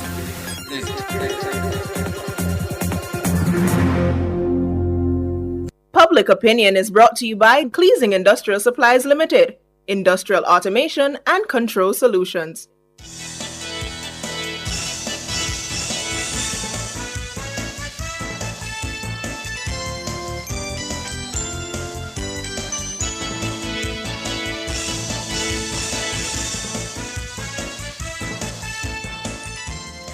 Good evening, and welcome to Public Opinion. I'm Robianne Williams. It's a Monday evening, a special one to our friends on our YouTube platform. Thank you so much for tuning in. You know we like to hear from you, so we ask you to weigh in live in the comments section on today's Public Opinion. And it's something we've been talking about from Sunday, I believe, to this point, and maybe we'll continue talking about it. The People's National Party held their 86th annual conference at the National Arena in St. Andrew on Sunday. Watching the videos, seeing the pictures on social media, it was like a sea of orange, you know? Especially when Mark Golding came in and we had that overhead shot, that aerial shot of him coming in. We saw the massive crowd going along with the vehicle he was in. We heard speeches, we saw guest appearances, and a host of presentations. So in Public Opinion this evening, we're asking, what's your biggest takeaway from Mark Golding's presentation at the PNP conference? What did he say? What did you hear him say that is, you can think on it and say, yes, what's your biggest takeaway? I'm going to start with the comments on our social media platforms. I'm going to start on Facebook, where Shamar Robinson, the first comment, is saying nothing. Nothing. Doesn't have a takeaway from Mark Golding's presentation. Philip Jackson says, great talking point as usual, but how will they be funded? The controversial appearance of Cartel for Vibes crowded out Mark's speech and put it on the back burner. It's unfortunate. Okay. Frassout says it was a regurgitation, nothing substantial, and the endorsement. Okay. Helen R. Rawlines is saying the PNP has always been vocal about their plans for Jamaica, but has never been good at implementing their plans. Beverly Barrett is saying removing zinc fence that Andrew Holness started doing last year.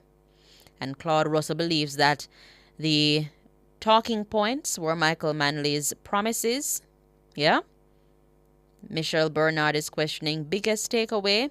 He really took all of what the JLP has done and still doing and claim them as his. No, that is what you call takeaway.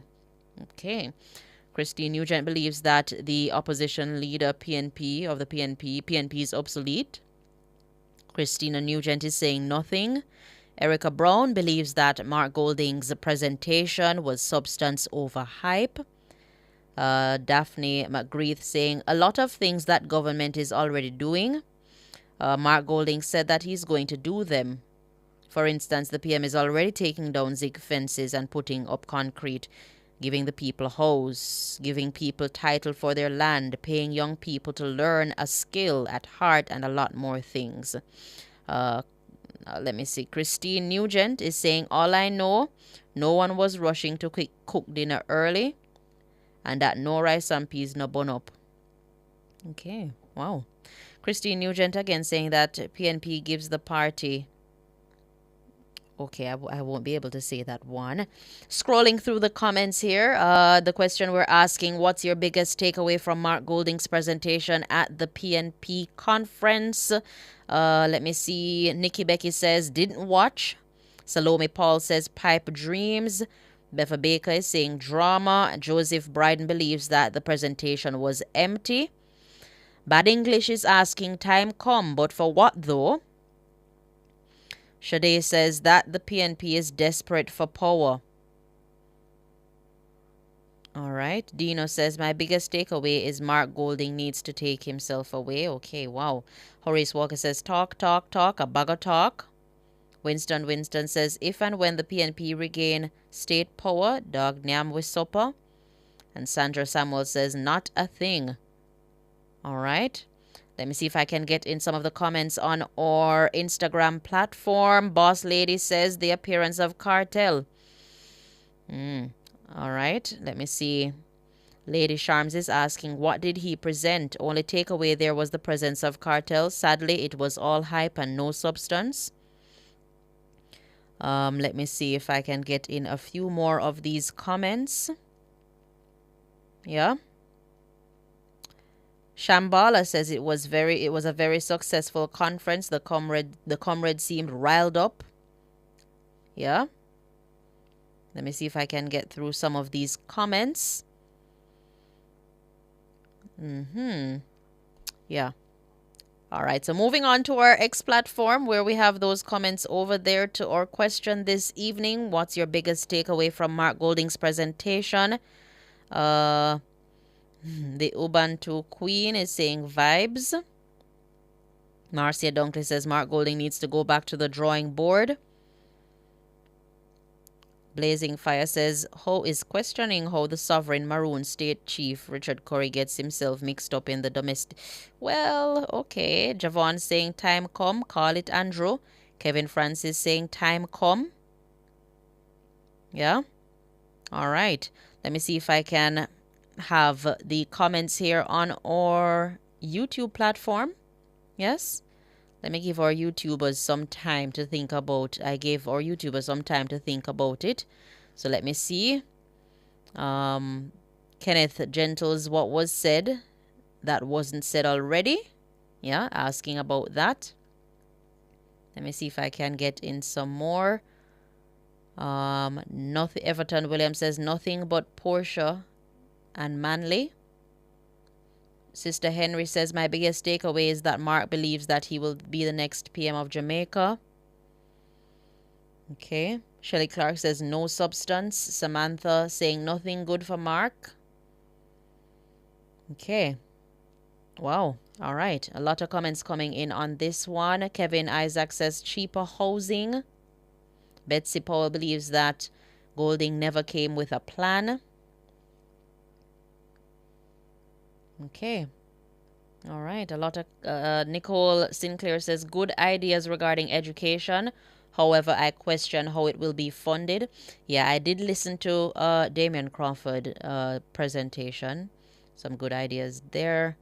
Let me see if I can get in some more here.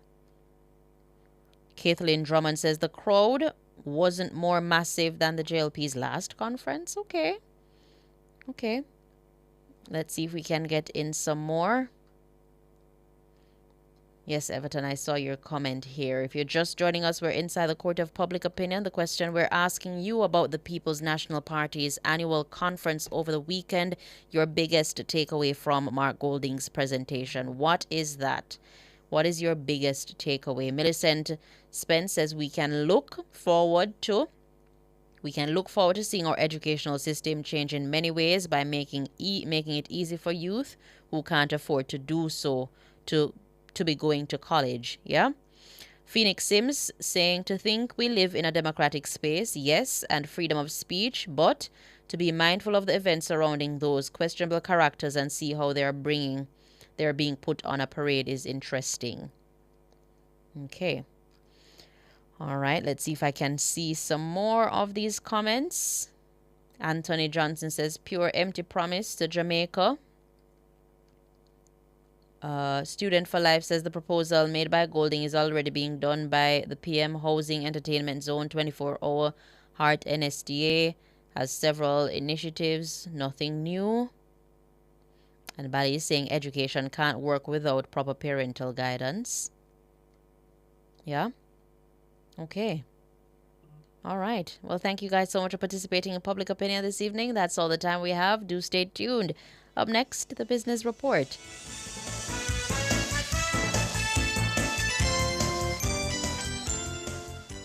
Public Opinion was brought to you by Cleasing Industrial Supplies Limited, Industrial Automation and Control Solutions.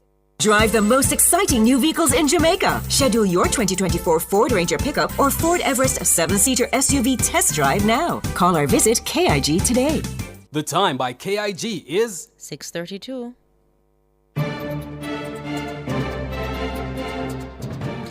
Hello, good evening, and welcome to Nationwide's Business Report. I'm Robianne Williams. The Statistical Institute of Jamaica, Statin, is reporting that the country's point-to-point inflation rate has climbed to 6.5% for the month of August. That's an increase of 1.4 percentage points compared to July. It also means inflation for the period is again outside the Bank of Jamaica's mandated target range of 4 to 6%. It's the end of a 5-month trend where inflation remained within the 4 to 6% band. Statin says the rate was influenced mainly by increases in the division's food and non-alcoholic beverages, transport and housing, water, electricity, gas, and other fuels. Meanwhile, the calendar year to date inflation rate was 2.9%, and the inflation rate for the month of August was 2.4%. Further afield, TikTok argued in court on Monday that a U.S. law, which would see it banned unless it is sold by ByteDance, would have a staggering impact on the free speech of its U.S. users. The law was prompted by concerns that U.S. users' data is vulnerable to exploitation by China's government. TikTok and ByteDance have repeatedly denied links to the Chinese authorities. The companies sued to block the legislation in early May, calling it unconstitutional. They also said it was an effective ban on the speech of its 170 million U.S. users. A panel of 3 judges heard its arguments at an appeals court in Washington, D.C. on Monday. And finally, in the currency markets at the close of trading today, it cost 158 Jamaican dollars and 62 cents to buy 1 U.S. dollar.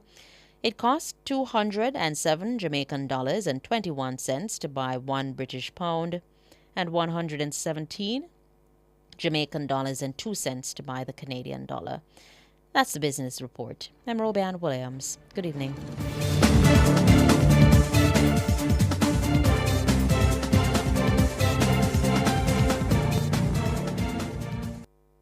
On Sunday, August 11th, in the quiet community of Cherry Tree Lane in Clarendon, our entire nation was shaken by a brutal act of violence. Gangsters mercilessly took the lives of 8 innocent Jamaicans, including a 7-year-old boy. These criminals will strike again, destroying more families and more communities unless we stand together to stop them. If you have any information that can help bring these killers to justice, please share it with the security forces. The government has established a reward fund of $25 million for information leading to the arrest and charge of the perpetrators who committed this heinous act.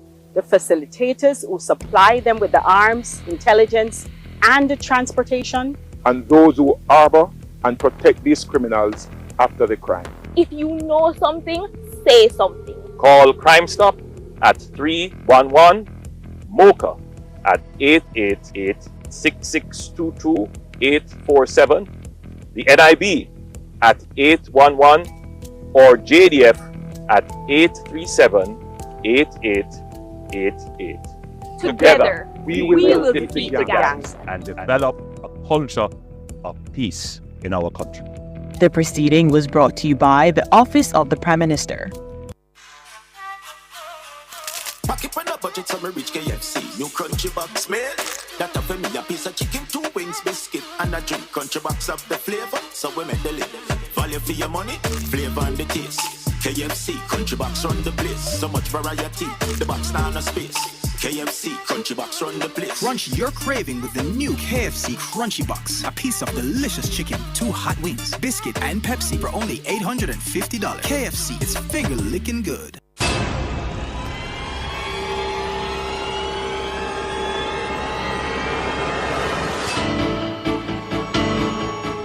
If it's in the public's interest, it's the nation's business during Nationwide at 5. The nation's business.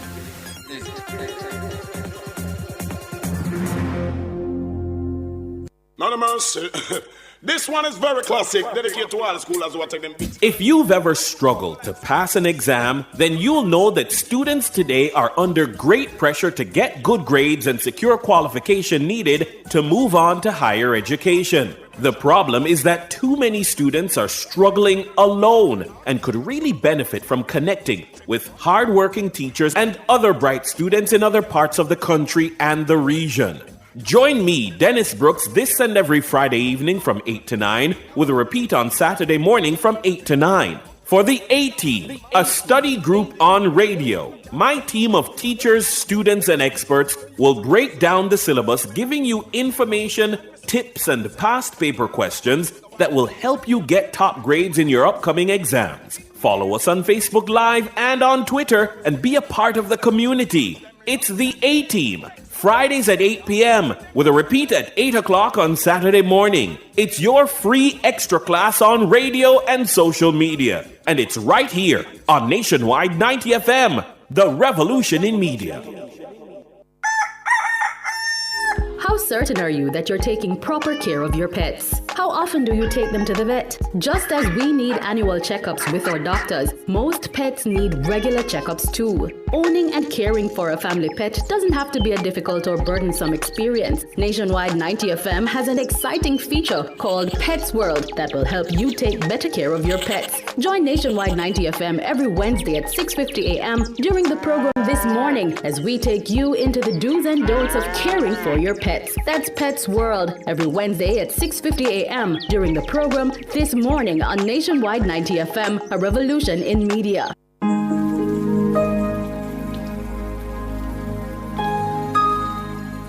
Hi there. Here's some good news for these trying times.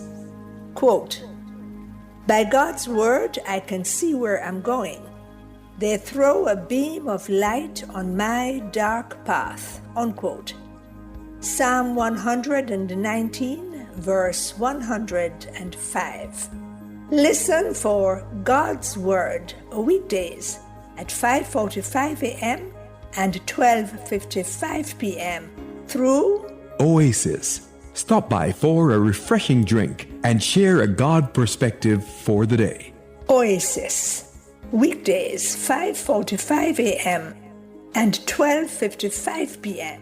right here on Nationwide, a revolution in media.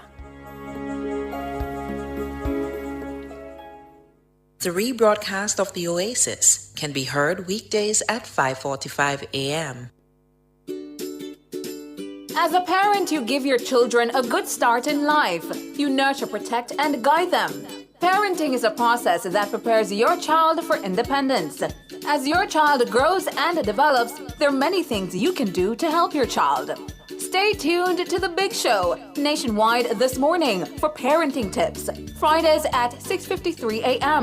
Only here will you learn everything you need to know about parenting. Tips to help parents navigate the incredibly challenging and rewarding journey of child rearing. Parenting tips on Nationwide 90 FM, the revolution in media.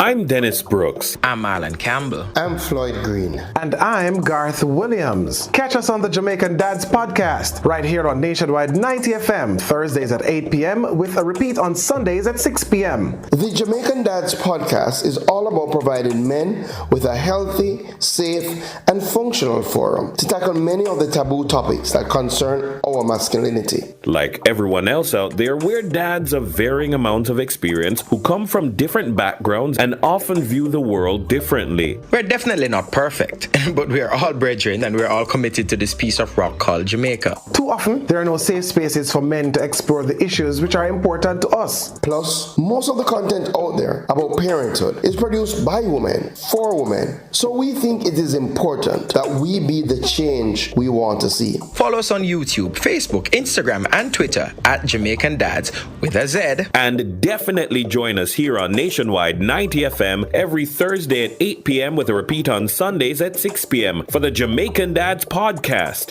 It's a revolution in media. Nation's Business is brought to you by BH Paints. Paint it, love it with BH Paints.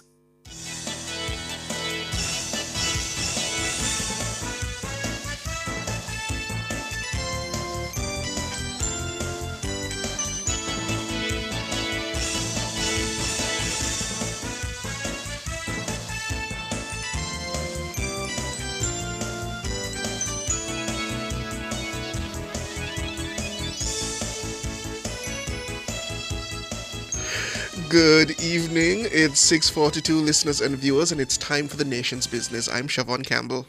And I'm Cliff Hughes.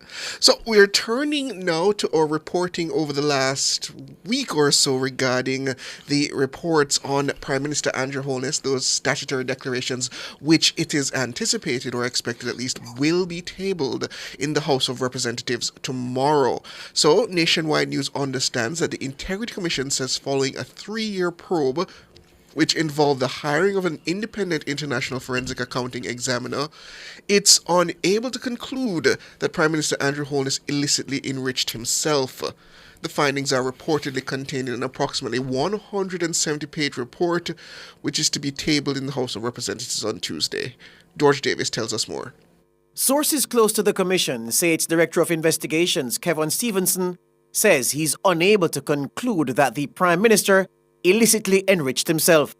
This because he did not have access to a schedule of the Prime Minister's personal expenses over the relevant period or additional details concerning 3 of Mr. Holness's companies. Stevenson disclosed in his report that the Commission began an investigation into the Prime Minister's affairs after its commissioners said they were concerned about Holness's statutory declarations for 2021 and whether he owned more assets than his lawful earnings would facilitate. The Director of Investigations says the commissioners indicated that they were concerned about an unexplained increase in Holness's net worth to the tune of just under $4.5 million Jamaican dollars. But the Integrity Commission's Director of Investigations says following a review, the Investigations Department had no issue with the Prime Minister's declarations for 2021. Mr. Stevenson wrote that there was no unexplained growth in the Prime Minister's net worth in the year 2021. However, Mr. Stevenson says following the analysis, the Investigations Department took issue with what he described as an unexplained growth of just over 1.9 million Jamaican dollars in Mr. Holness's net worth for the year 2022. Stevenson noted that Holness's net worth had actually declined by just over 1.1 million Jamaican dollars between 2020 and 2021. During his report, Stevenson accused Holness of hindering his probe by not submitting a schedule of his personal expenses. But the Director of Investigations noted that the Prime Minister's lawyers insisted he had supplied all relevant information in compliance with the law. The Director of Investigations did not recommend prosecution for the Prime Minister concerning the offense of illicit enrichment. Kevin Stevenson revealed that the Commission hired an independent international forensic accounting examiner who reviewed Andrew Holness's financial affairs for 6 months because of the complexities in the Prime Minister's personal business arrangements. In another area of the investigation, Mr. Stevenson also expressed concern about the Prime Minister's investment in a bond. The Prime Minister's lawyers told the Commission that contrary to his written instructions, the bank which facilitated the investment made an error and attributed $30,000 from his Positive Jamaica Foundation to support the $60,000 bond purchase. The transaction was later reversed by the bank. However, the Director of Investigations at the Integrity Commission reportedly recommended that the Financial Investigations Division, FID, conducts an additional review of the bond purchase.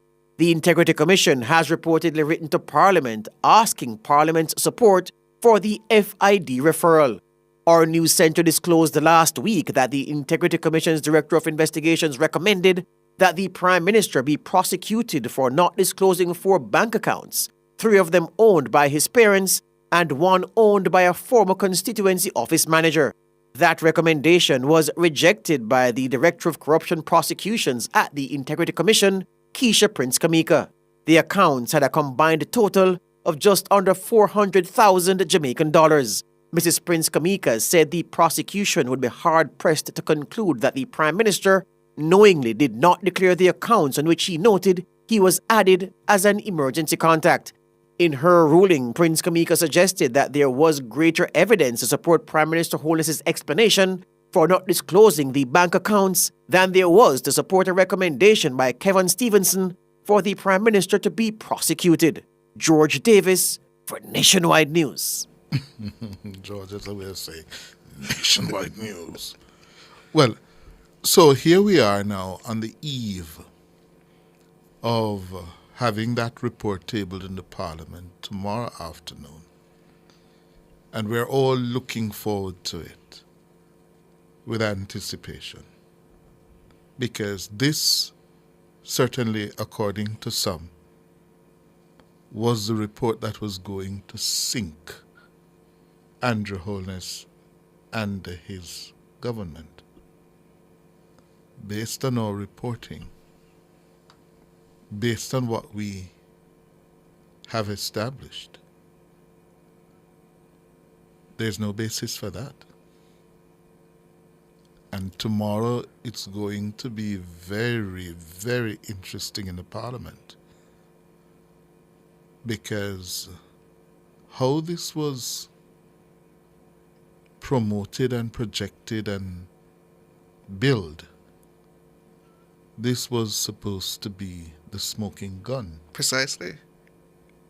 And it is anything but a smoking gun.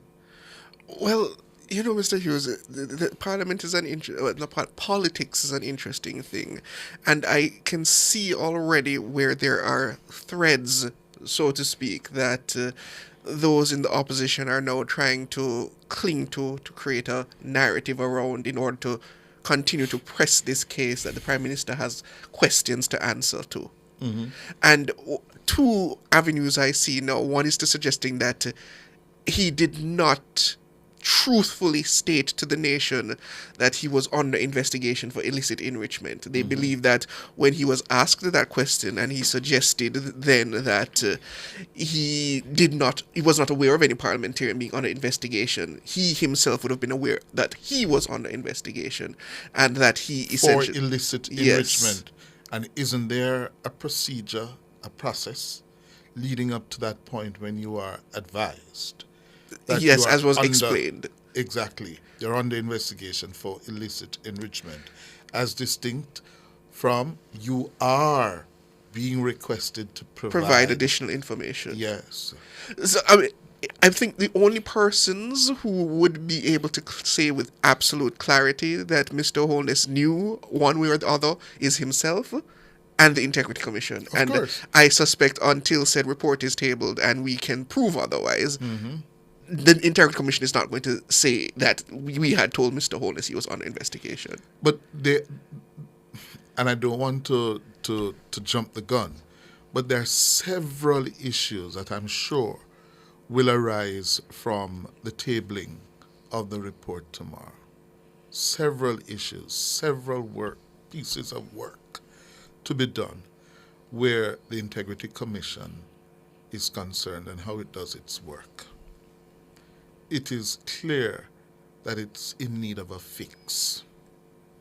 And that is a good question, Mr. Hughes, because I've put it to myself and tried to contemplate at what point does a simple query rise to the level of an investigation, and at what point do you then take it before someone has to ask the question, is this malicious? Are you going on a fishing expedition in order to prove something, or are you just working with a theory that you then feel that there must be something else there and you have to press it and press it? Right. And then there is the issue of the reporting of the Commission's work. Yes? This country has been subject for, 2.5, 3 years now? 3 years. About this cloud hanging over the head of government, the Prime Minister, whether the Prime Minister was guilty of corruption, illicit enrichment. Yeah? And we have had it going up until now. Yeah? That can't be the way that we're going to proceed in the future. But the same parliamentarians have created a rod for their own back, and they seem unable to accept that. They will have to do some fixing. The Parliamentary Oversight Committee, yes? It will have to go to work on identifying specifically the issues and what are the remedies. Because this can't continue. We can't continue with this, where an opposition, gets whiff. That's another issue, altogether. Who inside there is leaking to the PNP? Right now, they think they're asking questions about who is leaking to Nationwide, but who is inside there leaking to the PNP? Yeah? To the point where the two leading members of the opposition could definitively assert that, listen, this is over. We're going to be having elections by December, because when this report drops, and when you look back now and put certain things into perspective with clarity, you remember when Dr. Campbell went on a political platform and said quite with vigor that Mr. Holness was under investigation for illicit enrichment and dared the Prime Minister to sue him. Oh, yes, I didn't remember that. Yes, he said that. Yes, and dared Holness. Yes. Will that suit come now? Will it come now? But part of the thing, is that, and this is something that we here at Nationwide have had to be grappling with. Yeah? And that is, we were, like the rest of the country, we're told, 2 Thursdays ago that this report had been submitted to the Parliament. Yes. 2 Thursdays ago. And the Parliament was in recess and wouldn't return until tomorrow. We knew that this was the hottest political issue bedeviling the country for 3 years. And yet we were being told that we shouldn't hunt down the report to find out what it says. And when we finally hunt it down, we were told that, no, you should not be reporting it. Yeah? And the commission, the Integrity Commission, went as far as to issue a public release reminding us and others. I found that so peculiar. Why peculiar? Because I'm certain today that that's not the first time a document was leaked from the Integrity Commission. Very well. Very well. The Gleaner has had several leaks to it. True or false? True. Several Integrity Commission leaks. Was it ever told or asked or urged, listen? Not at all. Don't? Not at all. But we were, and we know that that release was meant for us.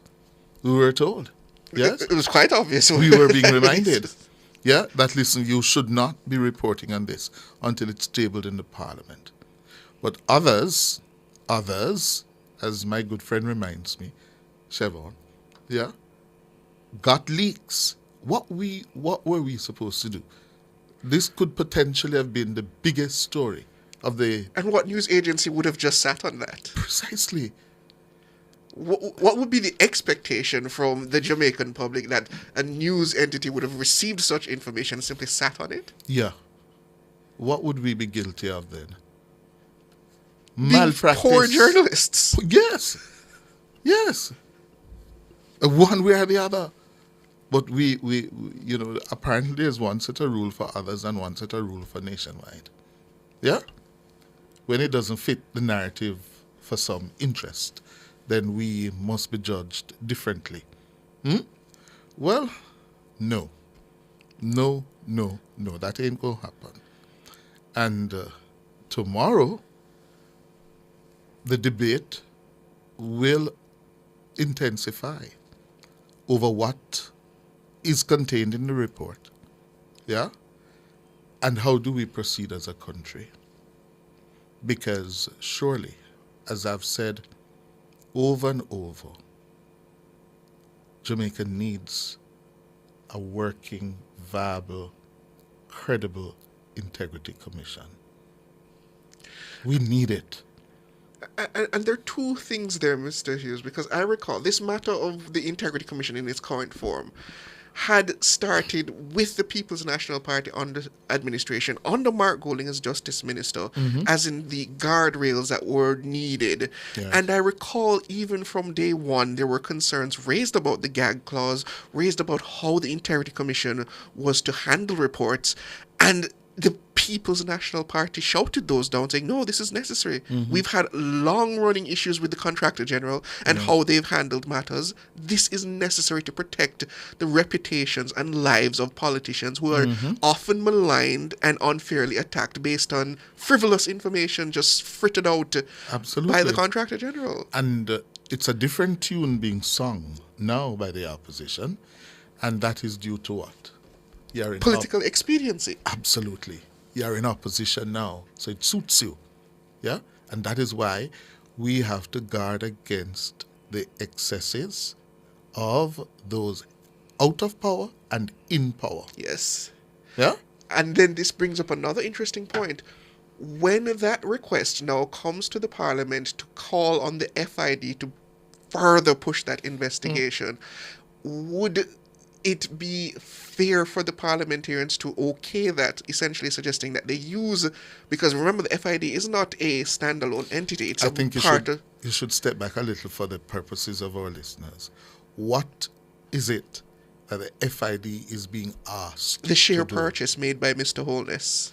No, but we gather that the Integrity Commission is asking the Parliament, yes, to approve, to give it, yes, its blessings, its authority, yes, to refer, yes, the matter to the FID, the Financial Investigations Division, for it to go further.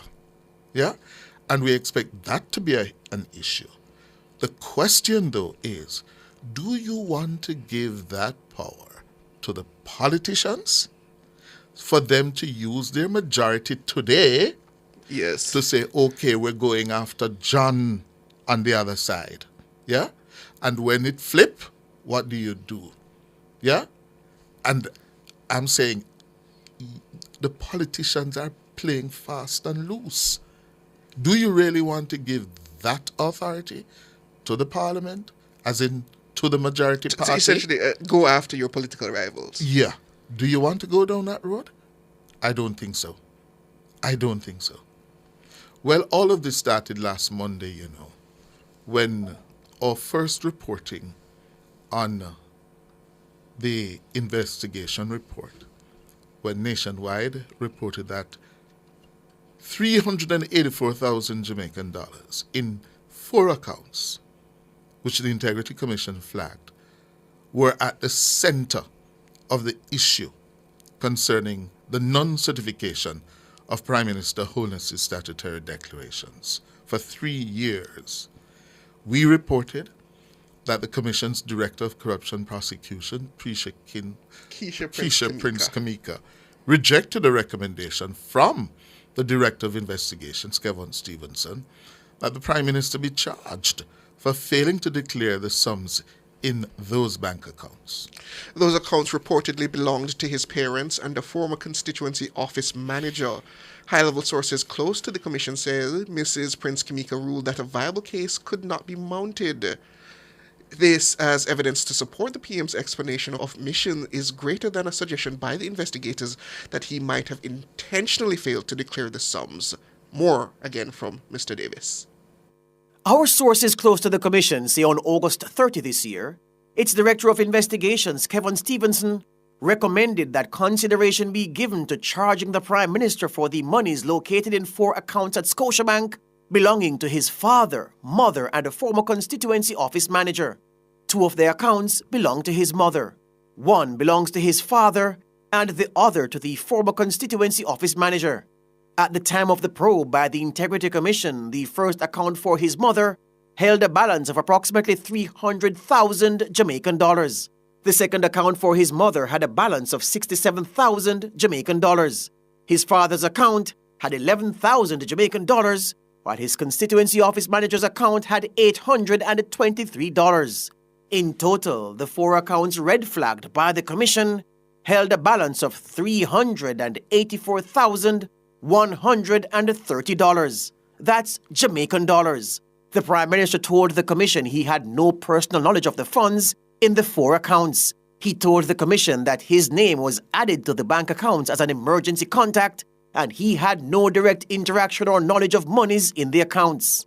The Director of Investigation recommended that Holness be charged by way of omission for making a false declaration to the Commission. But a few days later, on September 2 this year, the Director of Corruption Prosecution, Keisha Prince Kamika, said no. She ruled that the Director of Investigations had not presented a strong enough case to support his recommendation for the Prime Minister to be charged. Prince Kamika says while Holness had a duty to declare the sums, there was not enough evidence to support a criminal charge for intentionally omitting to do so. Prince Kamika wrote, quote, "In light of the foregoing, there is insufficient evidence on file to establish that the Honourable Prime Minister, by way of omission, made a false statement in his statutory declarations for the period ending December 31, 2021, as it relates to the BNS savings accounts. Accordingly, no charges are to be laid." End quote. Our sources say the Director of Corruption Prosecution supported her finding with case law. Prince Kamika said the Prime Minister's explanation for the omission appeared greater than any suggestion he intentionally did not include monies in the 4 accounts in his 2021 statutory declarations. Prince Kamika reportedly wrote, quote, "In accordance with the principles outlined in Regina versus Jones and Wicker, therefore the prosecution would again be challenged to establish that the omission was intentional, as required for the knowingly element of the offense, in the face of even greater support for the explanation which has been provided. End quote. Prince Kamika wrote that additionally, no evidence had been presented to contradict the Prime Minister's explanation in his response to the Commission or to suggest use of the accounts beyond the stated purpose. Our sources say the Integrity Commission's Director of Investigations had also raised concern with the Prime Minister's purchase of shares from a financial institution. However, no adverse recommendation or referral was made concerning that purchase, which the Prime Minister insists was above board. Nationwide sources say the Integrity Commission revealed in its report that prior to its recommendation concerning monies in the 4 accounts, it had hired an international forensics investigator to review the Prime Minister's financial affairs. We are told that the foreign-based investigator worked on those matters for about 6 months. It's understood the investigator reported to the Commission that he had found nothing untoward or illegal in the Prime Minister's financial affairs. The Prime Minister's 2021 declarations have so far not been certified by the Commission. It's believed that the Commission's probe into the 4 accounts stood in the way of the certification. George Davis for Nationwide News. So, there you have it. You have been brought fully up to speed for all that is set to unfold tomorrow in Gordon House. All right? Time for the break.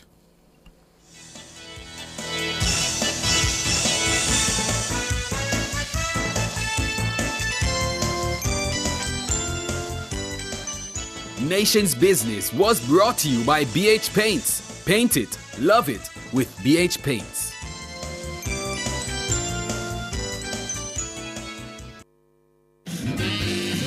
Azen Super Center in Midtown Crossroads, a place you've come to know and trust for quality and the best prices. Now, come see our expanded range of products, fine furnishings, kitchenware, your smart TVs, and all things electronics, and the latest in curtains, bed linen, and bathroom accessories. It's the new and expanded Azen Super Center in Midtown Crossroads with convenient, safe, and free parking. Shop with a smile at Azen Super Center. The Watchman. Exploring issues shaping our society, government, and business. Provocative, unconventional. Dr. Henley Morgan is The Watchman.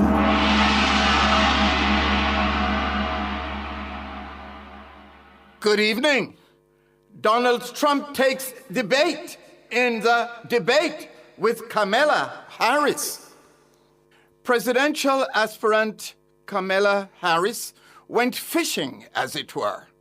In their Tuesday, September 10, 2024 debate, Donald Trump took debate, ending up like a beached whale unable to save himself by anything but a lie that he had won the contest. In a way, the debate was turning off the tables, with both again seeking to be the occupant of the White House Oval Office. Former President Trump, in a career-ending performance, prevailed over current President Joe Biden in a debate on June 27, 2024. In the debate against Harris, Trump suffered an embarrassing defeat, which could also bring about the end of his political career. What is true for love is also true for politics. Beauty is in the eyes of the beholder, and perception is as good as reality. But there are objective ways of evaluating political debates. Following is my objective evaluation of the Kamala Harris-Donald Trump debate. The format of this particular debate made objective evaluation of each debater's performance easy. Questions came from a panel of 2. The debaters were not allowed to have pre-prepared notes. There was no live audience to cheer on favorites. The debaters were allowed a prescribed amount of time to respond when it was their turn to answer. No direct exchange between them was allowed. They, in effect, gave mini speeches. Using a scale of 1 to 10, I scored each answer on the basis of its completeness, relevance, coherence, and persuasiveness. No deductions were made for suspected or obvious lies. In answering the questions, Harris spoke 23 times. Trump spoke 29 times, 6 times more than Harris, and 7 minutes longer due to his rebuttals outside the rules. The respective tallies were Harris 213, Trump 173. Adding scores for 2 additional categories, presidential demeanor and command of subject matter, the respective scores moved to Harris 232 and Trump 184. Calculating the average, the final rounded scores were Harris 9 and Trump 6, making Harris the clear winner.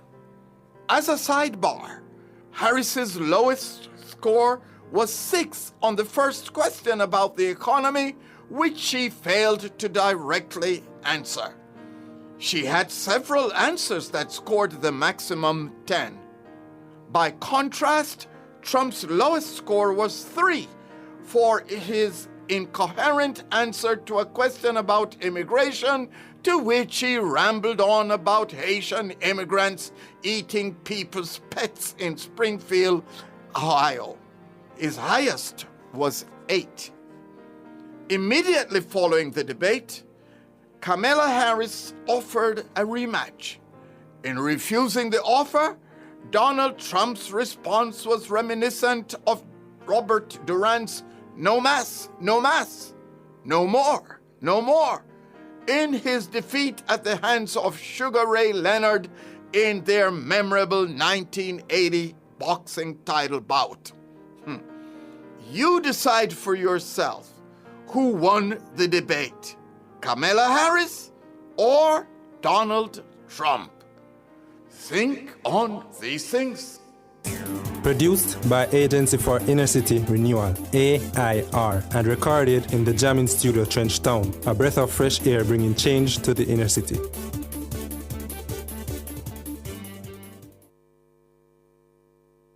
Here's to the early risers, and we are here all-nighters. The go the extra milers, and let's do it until it works. Workers.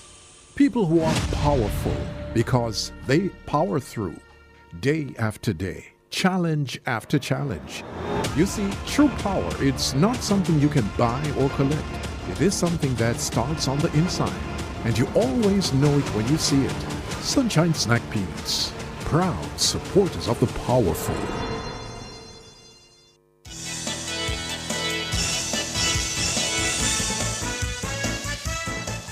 It's 7:12, and we are now taking your calls. The numbers are 630-9371-4 and 618-8255. But before we take the first caller, I saw a statement from Millicent Spence in YouTube, which I had to address. She said the PNP never set no gag order. That act was done by your Prime Minister Andrew Holness. And yes, Prime Minister Holness his government was the one who passed the new Integrity Commission Act, which brought all 3 anti-corruption agencies into one heading. But you must recall that the Joint Select Committee and all the parliamentary discussions around that new Integrity Commission Act extend beyond the Prime Minister's term in office. It was quite a thing that was being discussed long before the Prime Minister took office and eventually passed the legislation. And among those discussions was the issue of the gag clause. And even if you went today, and you can go back to the parliamentary record and check any of the Joint Select Committee meetings that have had discussions about the gag clause, and you will see a simple pattern among all present, except for a few individuals, that they all support the idea that the Integrity Commission must not be allowed to simply speak out of turn until a report is tabled. That is just what the parliamentarians had adopted now for years due to concerns raised about the behavior of the former contractor general. The now executive director of the commission, Greg Christie. Ironically. It's called the Greg Christie Clause, you know. Some people in that sector calls it the Greg Christie clause. 13 minutes after 7 o'clock. Time now to take your calls on 876-630-937124 or 876-618-8255. Chris, good evening. Good evening, Mr. Hughes. Good evening, sir. Boy, you're hard to get. Mm-hmm. Yes, man, you're hard to My get. co-host is Siobhan Campbell. Siobhan, good evening. Good evening, sir. You're hard, but a Cliff may talk, especially if you try and do a program, you get Papa Nana and all of those. My friend, I like your Papa Nana. I must tell you, Mr. Hughes. And, as a retired police officer now, I enjoy listening to him. Yes. And not always agreeing with everything he says or the other one from doing St. James here. But I enjoy listening now as a retired man that I couldn't do it What about for the Papa last Nana? 37 years. What about Papa Nana you enjoy listening to? He speaks frankly and all with me and tell you about it. I don't want to use it because he say you don't want his son, the one way he never, and him saying him a bastard. Mm-hmm. But he bring a lot of commentary, comic strip to your program as well. But he bring good points as well. Okay, so what I couldn't do for 37 years, I'm able to now sit back and do since December of last year. Oh, you're a retired member of the JCF? Yes, man. Well, I come from the ISCF, former chairman of the ISCF Association. And, I What's your name, sir? Christopher Pedley Bowen. Okay, yeah. Yeah, man, I used to the wage freeze. And even when we go talk serious business about police pay, Mr. Man from up in Clarendon there, who was responsible, he would make some little joke. I remember this present Federation member asked him, "Sir, we're in a negotiation." And so. But, I called on Friday. I spoke to Tyrone the week before, but on Friday specifically, I said people are jealous about the police. And I got a call about from, who? About the police. The police? The police. People are jealous about them? Yes, man. What do you mean? I explain to you. I don't want to hold you or you cut me, so I'm going to chop it and go through. Sometimes when the police get information, we don't say Cliff Hughes tell us, or it's Tyrone tell us. So we said the police, and I said, careful, don't talk about the teachers. And right away I'm hearing the news this evening, so they're threatening teachers in St. Elizabeth at that little school. You understand? So even while you have a YouTube page up and people are post and a post and a post, don't read some of the comments. That's what I said to Tyrone. And he asked me if he explain what I mean. I explained to him, and he said, I really understand it. And it is coming manifestingly true right now. As a matter of fact, a former Minister of National Security bodyguard immediately got off the program, called me. And I said, why you don't go up in a South Trelawney run? I said, you're mad with my little 1 cent pension. I couldn't do that. I really thank Nigel Clark for not splintering the allowances anymore. But so you have dog allowance, cat allowance. But why would he encourage you to go run in South I don't know. He must say me talk too bright. He must feel me bright. Oh. You understand? And who would you run for? Me not tell you who me that run for. Me I run for the truth and the right. And, based on what I say about Mr. Clark, I would have to run for Mr. Clark party, the Jamaica Labour Party. Oh. Honestly, I would. Oh. Yes, I would run for them because when I see Mr. Lucius Thomas came out, I wanted to run for the PNP in a time when we had some little dog allowance, bicycle allowance, bike allowance. And Mr. Clark could have put it together, that IMF scheme. I must congratulate him. I must congratulate also Dr. Prime Minister Andrew Holness. Whilst there was a lot of detractors was getting at him, I must congratulate him on doing his study. You understand? Some persons do their study just buy one big rag and put around their neck, whether it get fat or otherwise. And they can go someplace and attract crowd. But I really respected what I see the Prime Minister has done. It's quite an achievement to complete terminal degree in law and policy, while in office after COVID. I was surprised. I wonder how he found the time to do that and juggle the affairs of the country. Yeah. Truth is, he is a big man, and a big man must do what a big man has to do. And when I was in Trelawney, and I said, my mother would have said, you're too old a dog to be sexed. I'm not going to use the word that I used to do, by cats. He has to keep it that way. Yeah. And the Prime Minister is on the right track. But I tell you, I keep sending out some message when I go on in YouTube and I see the messages. Some of them don't read them because it might give ideas to people. And I say to Tyrone, when Tyrone said it wasn't the police who found the guns, at least by saying it is the teachers. 10 teachers out there, but you have 100 police. So you would have to kill 100 police before you kill 10 teachers. I get the point. You're right. So from that perspective, I told him I will be his angler.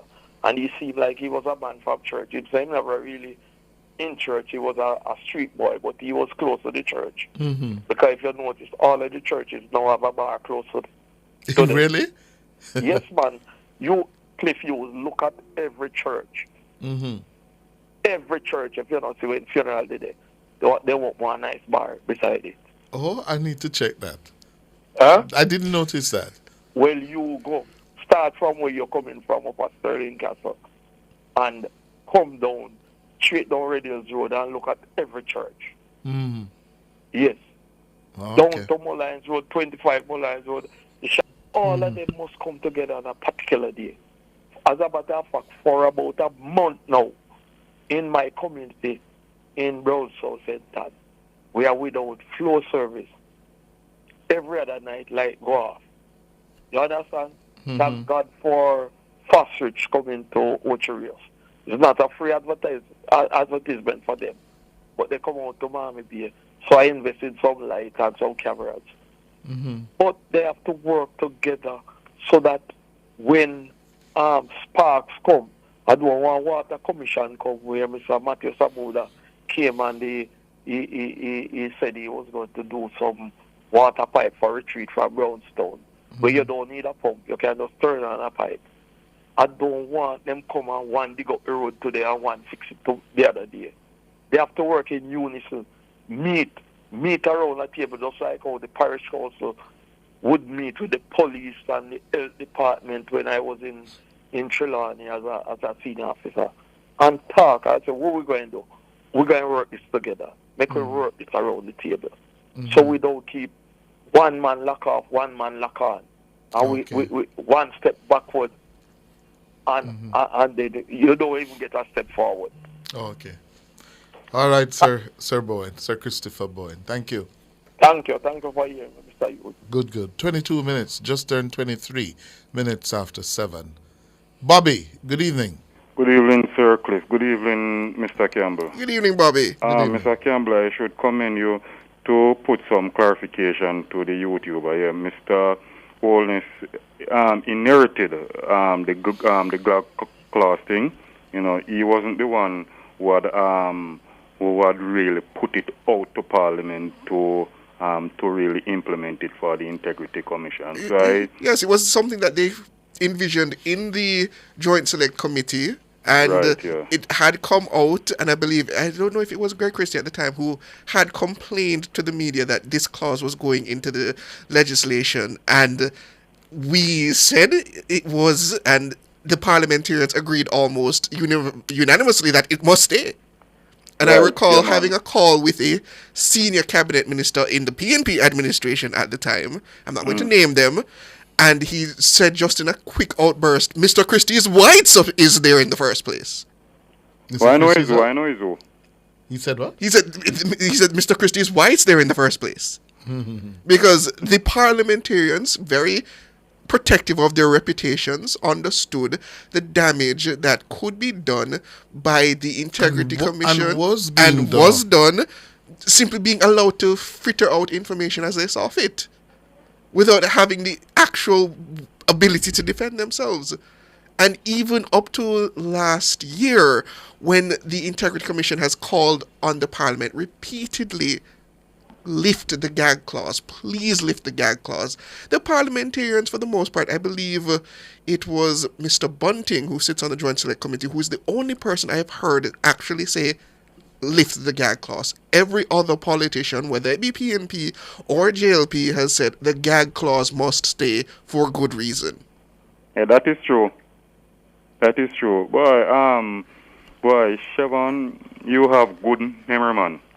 But I should say to Nationwide tonight, Cliff. Yes, sir. Continue do the good work you are doing, sir.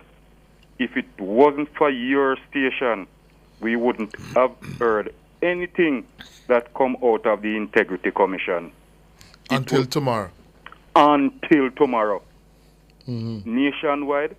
You see, sometimes me cuss Nationwide. Me cuss, you know. I am going to be honest with you. And you and Tyrone know that I am a man. I speak my mind. Me cuss, you know, sometimes. But I am telling you straight up. Me can't do without, you know. Everybody loves to cuss us, but yeah, they man. listen. Right, you see. You all love to cuss us, but you all have to listen. Right, you know, and trust me, I have to listen to Nationwide. Yeah. Because, you know, you are balanced. Even those who say we are JLP aligned media. Right, because, Cliff, is a number They of have to time- listen. Is a number of time people and I catch up a road, you know, over you and Tyrone, you know, because them are come tell me about, say, your two friends, them and Nationwide, the two of them are labor, right? I said, no.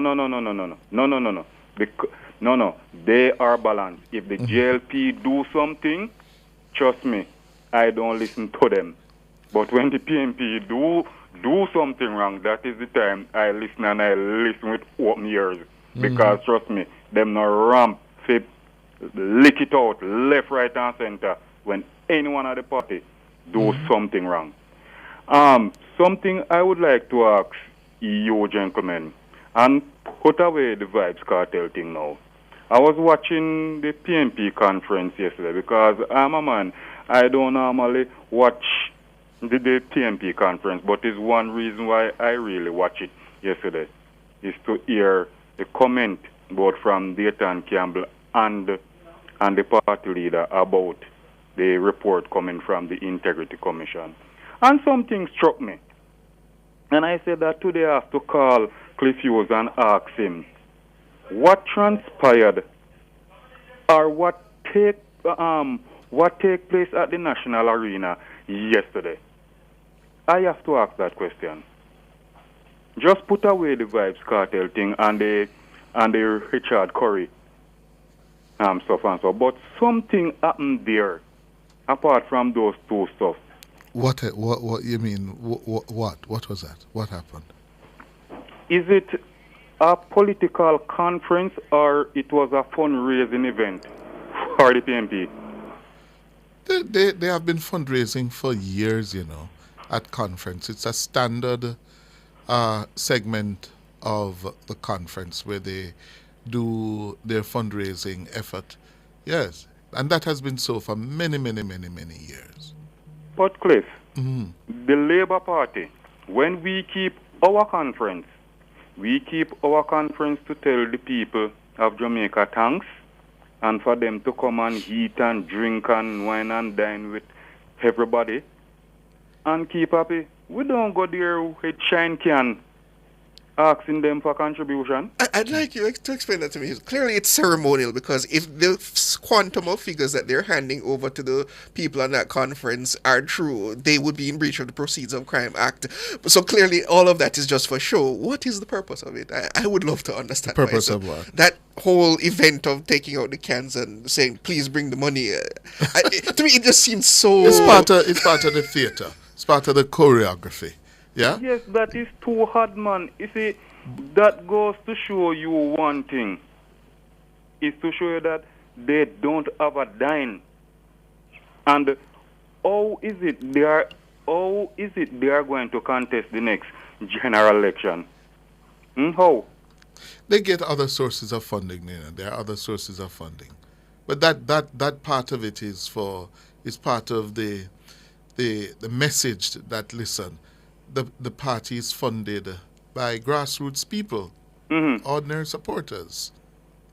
You see, and finally, you see, Cliff and and Siobhan, I just want to say this, you see, and for those people why here talking this and talking a number of stuff, because even the other night, a few teachers from a certain school, you see, I won't name the school, right?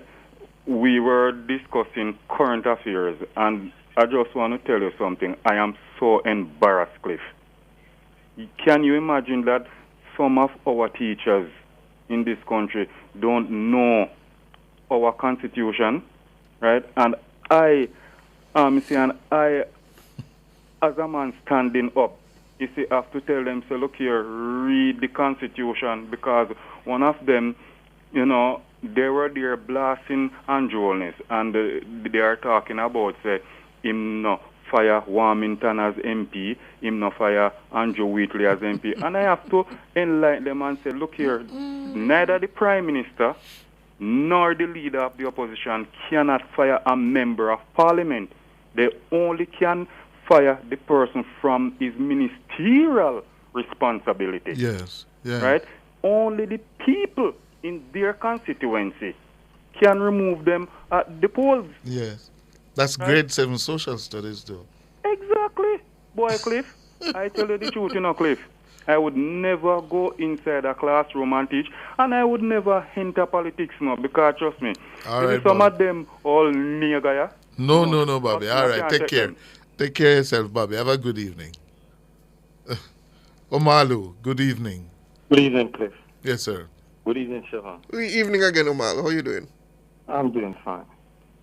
I think as I'm in a position in Jamaica where I'm an independent Jamaican, yeah, I'm going to ask the Integrity Commission to just, in the sake of Jamaican, a standard. We are trying to create a standard here in Jamaica where we have an institution that the people can look to that's going to investigate corruption here in Jamaica.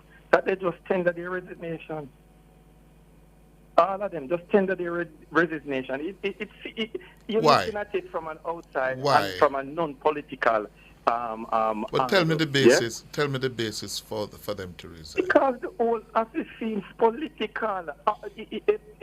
A blind man can see that what is really going on. It has been tainted by political influence. It has been tainted, man. We cannot act here in Jamaica as if we want to change things. We want to get things better. But we are going to just accept that, it don't really come out where we do an investigation to say it's tainted, so we're not going to do this and do. No, it is tainted. We can see it. We can see how it is. And all right, let me engage you on that then. What is the evidence that the commission has been tainted by political bias? Either your station, I would say I wouldn't go as in depth because some of them backtracking as to what they say about the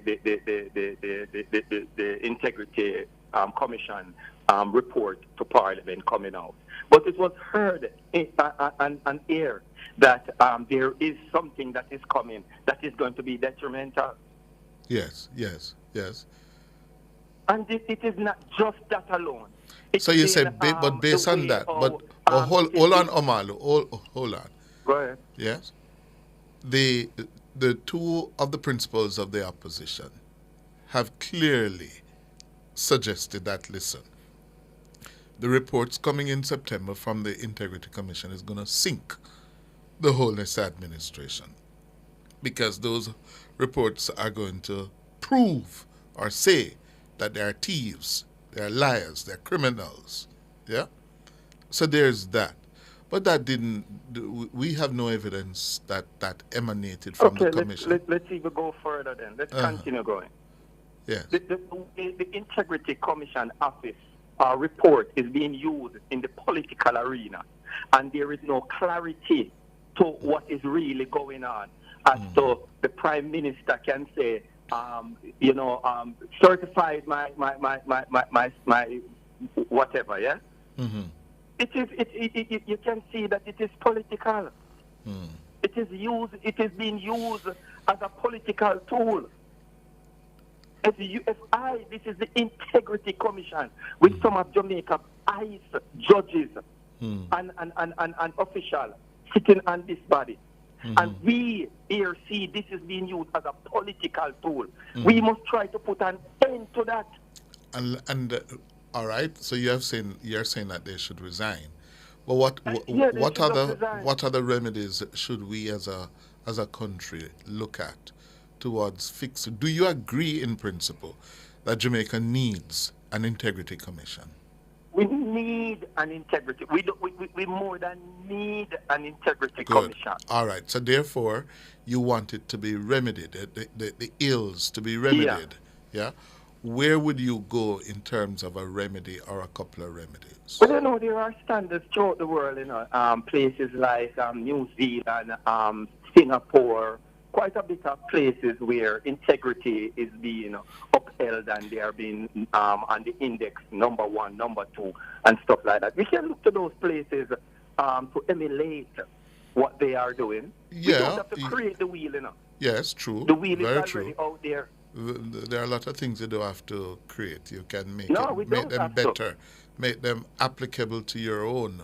So very much so. Socio-cultural this, milieu. What we have now is not the job. I can guarantee you tomorrow, if you put a poll out there and ask if people have trust or faith in the Integrity Commission, I guarantee you the poll would be so low. Yes. And if we have an integrity, if we have an institution that the people have no trust in, then how that institution is serving the good of the people. I agree with you, Omalu. It has definitely lost a lot of public confidence and trust by some of the utterances of some of its principles. Yes? And what it is being used for. Yes. What it is being used for is damaging. Mm-hmm. It is so damaging that you create a political atmosphere where it is being used as a weapon against certain people based on how you are handling the investigation. To act, are you handling the investigation this way because you are giving strength to somebody else? Mm-hmm. Fair question, sir. Fair and relevant question. I think this needs to go, bro. I just don't serve my group, my country. This doesn't serve my country. And at this 2024, and at the age of where I'm at right now, we cannot afford to just continue going on and hoping. There is no hope more. We must act now. Omalu is our caller. Thank you very much, sir. I understand where Omalu is coming, but I think even now with the information that we've gotten based on the current reports, I think the systems in place at the Integrity Commission are strong, and where they were weak, they have been addressed where the faults were. I'm not speaking to the individuals there, just the systems, because I say that on the basis that even in the instant case where the director of prosecutions over there, the director of corruption prosecution, believes there's something there to pursue, you still see on the balance where the director of the director of investigations believes there's something to pursue. Mm-hmm. You see on the balance where the director of prosecutions comes and says, not necessarily. Mm-hmm. You don't have a case here. We should not pursue this. And I think what the mischief was originally was that what we would often get is the director of investigations report, mm-hmm. and not a word from the director of prosecution as to whether they're going to do anything about it, mm-hmm. until that matter of the Prime Minister's, I believe it was a matter in terms of some conflict of interest probe, right, until that matter brought to the fore, where there is a clear disparity sometimes between what the investigator believes is prosecutable and what the prosecutor herself believes should be pursued. Yeah. And now that is being properly fixed, where we get both of those reports at the same time to get a full picture of the situation. Yeah. And that brings us to the point, Siobhan, of the commission key top staff operating in silos. The director of investigation, yes, versus the director of corruption prosecution versus the director of information and complaints. They cannot speak to each other. I find that a little challenging. Yeah, I can see some merit in it. Yeah, I can also see some disadvantages in it. Yeah, I can see how you can be part of one commission with one mandate, and as directors, you virtually don't have any authority, any permission to inquire. And if the commissioners are listening, tell me if I'm wrong. Yeah, how does it work? Yeah, where the director of investigation can speak with the director of corruption prosecution. I don't understand it. As you said, there are pros and cons to the system, and I believe as it is set out, it should work fundamentally as it does. The director of investigation can pursue the course as he sees fit, but when it comes time to the actual prosecutable offense, it is up to the director of prosecution to say, I don't believe this can serve any further charge. Yeah, that's what I'm not very clear on in terms of the efficiencies to be had from that setup. And I suppose the information and complaints director acts as a filter to say he believes that there's something to further pursue in terms of investigation. Right. It's 19 minutes going up to 8 o'clock. We're taking your calls on 876-630-937124, 876-618-8255. Hope Springs. Good evening, Mr. Hughes. Good evening. Mr. Campbell. Good evening. How are you both? I'm good. And Great. you? Just a quick question, Mr. Hughes. Do you know the dates of the almost 6-month review done by the forensic analyst or examiner? The dates as in when they were engaged versus when Yes, for almost 6 months, yeah. No. You don't? No. Okay. And did you report that, just want to make sure I heard correctly, that the recommendation from the director of the investigation was made 2 weeks ago, August 30? Yes. Okay, right. And then my third thing is a request from Mr. Campbell. Mr. Campbell, could you tell me, please, the app that you consulted when you and Mr. Hughes were having a discussion about Hurricane Gilbert shortly before Beryl arrived? The app? Yes, you consulted an app and you were able to pull up historical information about Hurricane Was it an app Gilbert. or you Googled? I think I simply just Googled that information. Oh, I thought there was I don't know if it was an app specifically. There was no special app. No, I don't think so. Oh, I thought you had a secret app that you consulted. No, not at all, ma'am. Historical information. It's Google. Just Google. All right. Good. That's it. That's all I have. That's all I have to detain you with. All right. Have a good evening. Okay. Thank you for calling. 17 minutes going up to 8 o'clock. Our next caller. We 17 minutes going up to 8 o'clock. That was I was hoping to hear more from her. Yes, she has a very pleasant tone. Yes. Pleasant and, motherly. Motherly. Hope springs eternal. Yes. You should call us another evening, Hope. Ron. Good evening. Good evening. Good evening, Mr. Hughes. Good evening, Ron. Yes, Ron, R-O-N, Ron. Yes. Ron Sinclair. I just want to ask you and Chevron, even if you can't do it tonight, if you can pull up that man Swaby, the mayor from Kingston, at the conference yesterday, I just want to know if he did mention that he have a monthly workshop with the Integrity Commission. I don't know if he said monthly, but he said he has had workshops with the Integrity Commission. Yes, because they're trying to bring it up to speed. Are they supposed to be doing that? Huh? Are they supposed to do that? I believe that's part of their mandate, is to inform various arms of government on procedures and processes and help to strengthen those anti-corruption procedures and processes. So they've been doing this on and off for years now. Okay. That's all I want, because when I was listening yesterday and I heard you say you have a monthly workshop.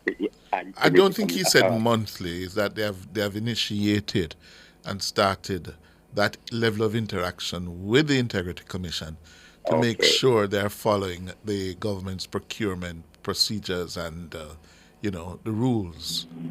Okay. That's all I wanted was to query. Thank you. Okay. All right. Carl, good evening. Hello, good evening, Carl. Good evening. Yes, please. Good evening. Good evening.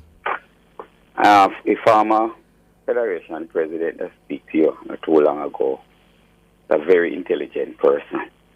And I wish you did ask him a few more questions. Because I remember Fix Jackson was a state minister in the Ministry of National Security. And he did have a negotiation going. And he was asking for, it was 3 to 6%, something in that region. And Fix Jackson get up in our meeting and say to the police, them say, ask for them to breed their money. A drop out from school, so I don't know where we should have talk about them, they breed their money, they will not talk about. And listening to the former Federation president, where I say, he might get a bicycle, something off a Nigel Clark. It makes me wonder. And also, me have more than one police friend where reach retirement age before Nigel Clark they fix up a package.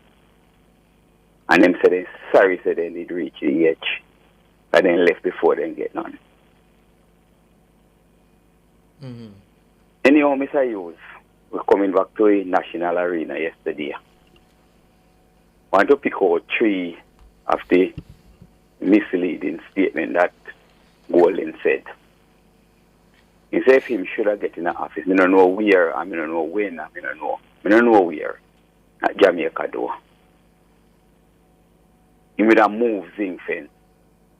Andrew Holness is already doing that. This government led by Andrew Holness is already doing that. Land title, and this government led by Andrew Holness is doing that.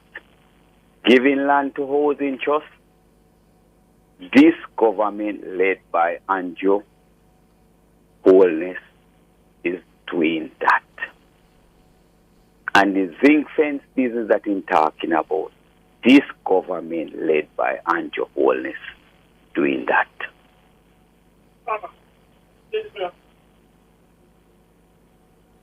You understand me? Yes. And tomorrow evening we'll be interested in Jamaica with the Integrity Commission paper. Very interested. I'm here, you worry about Mr. Dayton Campbell. Don't worry yet, wait till after tomorrow. Me worried about Dayton Campbell? Not at all. I want Andrew to sew off every piece of shirt off of him. And when he finish and he get the money, he give it away to Salvation Army. That man is a man who believes in tearing down people's reputation. And it left him nowhere. And he don't stop to think when he see a microphone. He just labber. He said, Andrew Holness is one of the person who been investigated. And if Andrew thinking body, if he go sue him, well, the time is pretty close, Dayton Campbell. Pretty close. pretty close. One thing when me listen out of Golden speech way, me would agree with this one now, because you can't be just point out what him say when I right. Him say, as me said to you, I don't know which country, I don't know when he will turn prime minister. I don't know where, but not in Jamaica. He says he should have reached there and the integrity paper them come in that table them within 24 hours. They would agree with him there. I wonder if he might be prime minister and if 4 MP were on for him side now, plus the councillor, if in that table them in within 24 hours. Would you? Mr. You, me I ask question, you can't ask me that. Me I turn it round by you. Would you? Mr. Hughes, Mr. when Carl. you hear rubbish talk sometimes, Mr. Hughes, you have to tap and think, no, Mr. Hughes, because... So may I ask you, would you? No, Mr. Hughes. You wouldn't table it within 24 hours. Because you'd have to go look through all of the documents them properly, Mr. Hughes, and find out if anything need to send back, Mr. Hughes. You get lawyer, look on it, and all kind of things first. So when you come with them type of rubbish there, and expect people out here now look and analyze what he is saying, foolishness. Foolishness. But tomorrow evening, Mr. Hughes is interested. The labor rights station. You know, you're going into your labor rights station. Yes, me hear him. Yes, man. Because you don't know what? They can't get you. They cannot get this radio station to carry them false agenda and carry them lie. Them have it in for we. So, when I think when you go home all tonight before you look about your dog them, you better pray say the Jamaica people them look and see what is happening and pray. Because they don't want to lock down your radio station. Remember I say you did one already? Yes, yes. Remember, you forget you did one already? No. If they did win back election, your station don't lock down. Yes. They have made it very clear. We don't forget nothing, Mr. They have made it very clear. Very clear. If you look all of what happened, you know, they said they not give nothing over a weekend here. Yes, so somebody pointed out to me that they were advertising elsewhere. You always promote them till you call all false elections. I don't promote them. But you did call all false elections. I don't promote them. Don't tell the lie for me now. I don't promote them. I do my work. You know, we should have catch you and give you a fine beat in night when time. No better than them. Yes? How you did hide them up in night? The point is, we do our work. Yes. I say to my people, we do our work. And if they are in the news, we give them their due regard in their news. We're not going to be bad-minded, yes, like anyhow, when election call and they always have a prime minister and a leader, the opposition, the minister of finance and something there. I don't think Comrade Dean Jackson Miller should be one of the person asking no more questions. Please. We all know where Dean Jackson is No. Don't come here and style Mrs. Jackson Miller. Yesterday. No, don't do that. Okay. Don't do that. Okay. You don't know her. You don't know her if she not come with her. She shouldn't be one of the person asking no question at night. No. When you show up your colors them so.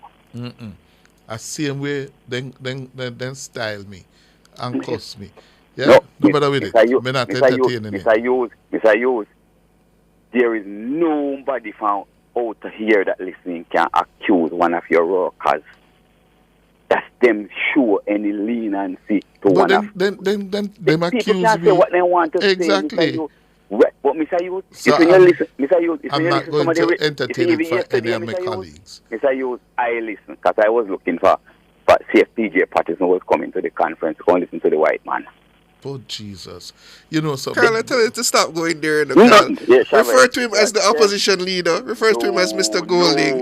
Refer to him as Marky G. Have a good night. Have a good night. Yes, well, let him hear now. Yes. You know, No. You were not into the promotion of the race politics. You know, yeah, and I agree with you, no, Mr. Not Hughes. into it. Well, don't do it. You see, Mr. Hughes, Chef, you see, Mr. Hughes, Mr. Hughes can write a book about what happened to Eddie Siago. Exactly. Under PJ Patterson hand. Not only under PJ, before PJ or after PJ. After PJ. So therefore you shouldn't do it. Mr. You should not do it. Mr. Hughes is kind of hard. Me know, but Mr. that is why you have to be the bigger person. Mr. Hughes, a blood running all over, Mr. Hughes. Yes, but you must behave. You must behave like John Crow. Mr. Hughes, in knife did cut hard in the 90s. Yes, but you'd see John Crow, you must behave like John Crow. Yeah? Jesus, Mr. Hughes.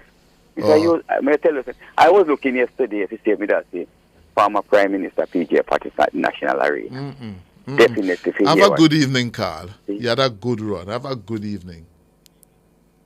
Cleveland. Yes, Mr. Hughes. Yes. And Mr. Campbell. Evening, Cleveland. Good evening to you both. Good evening. I was hoping that you'd play that part where Mr.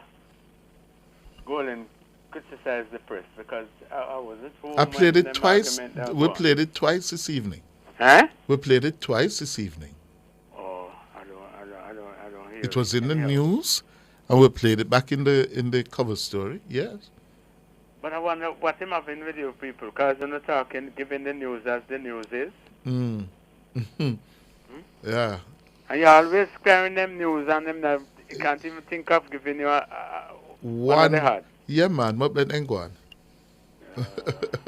My heart clean. My heart clean. Yes, and that's it. Okay. That's it. And I set yourself free. I mean, I met them set my standard of behavior and conduct. Telling you all the while. Yes? I tell you, what I didn't like is for them to be bigging up some of these people. The vice cartels, even them, I'll talk about that one in Mandeville. That man in Mandeville and so on.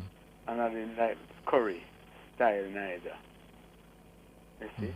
I know they will give trouble. Right? They will give trouble. And I don't really like that at all. They shouldn't, some of them where I say up front there, it should never happen. But, Cleveland raised an interesting point. That I think Mr. Golding must now address how does he intend to treat with the Marines? Are they a indigenous people, a sovereign indigenous people with the rights to their own land? Or are they Jamaicans like the rest of us? Well, that's it. Because the government has made their position clear in terms of sovereignty or the maroon lands, which there is none. Yes, how will we do that? So I think Mr. Golding needs to say how he intends, because if you listen to Curry, he went up there speaking almost as if he was some foreign diplomat. Yeah.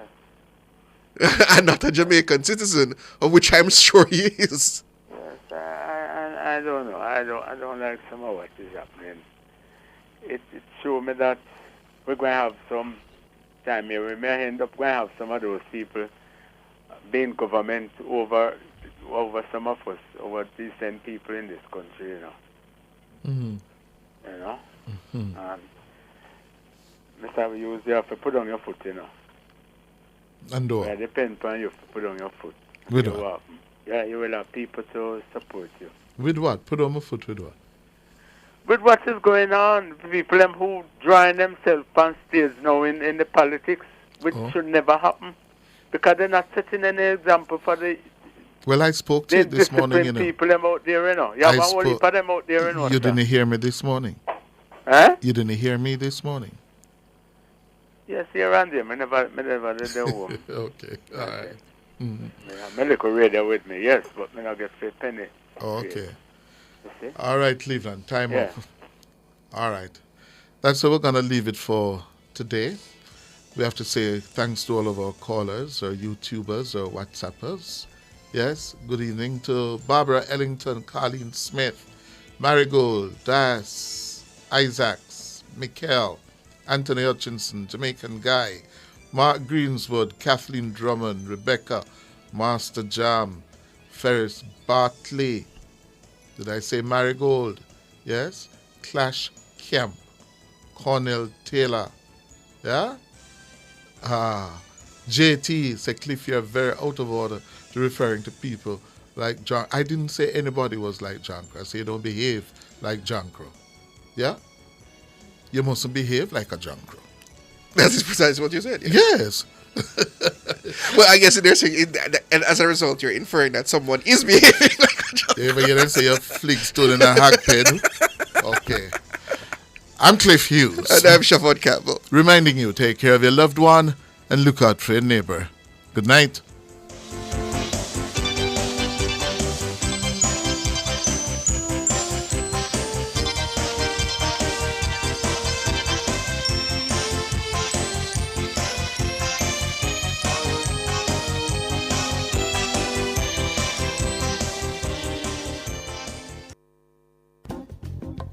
Are you ready for a patio makeover you can afford? Then come to Paradise Patio Furniture and Grills in Montego Bay. We now offer a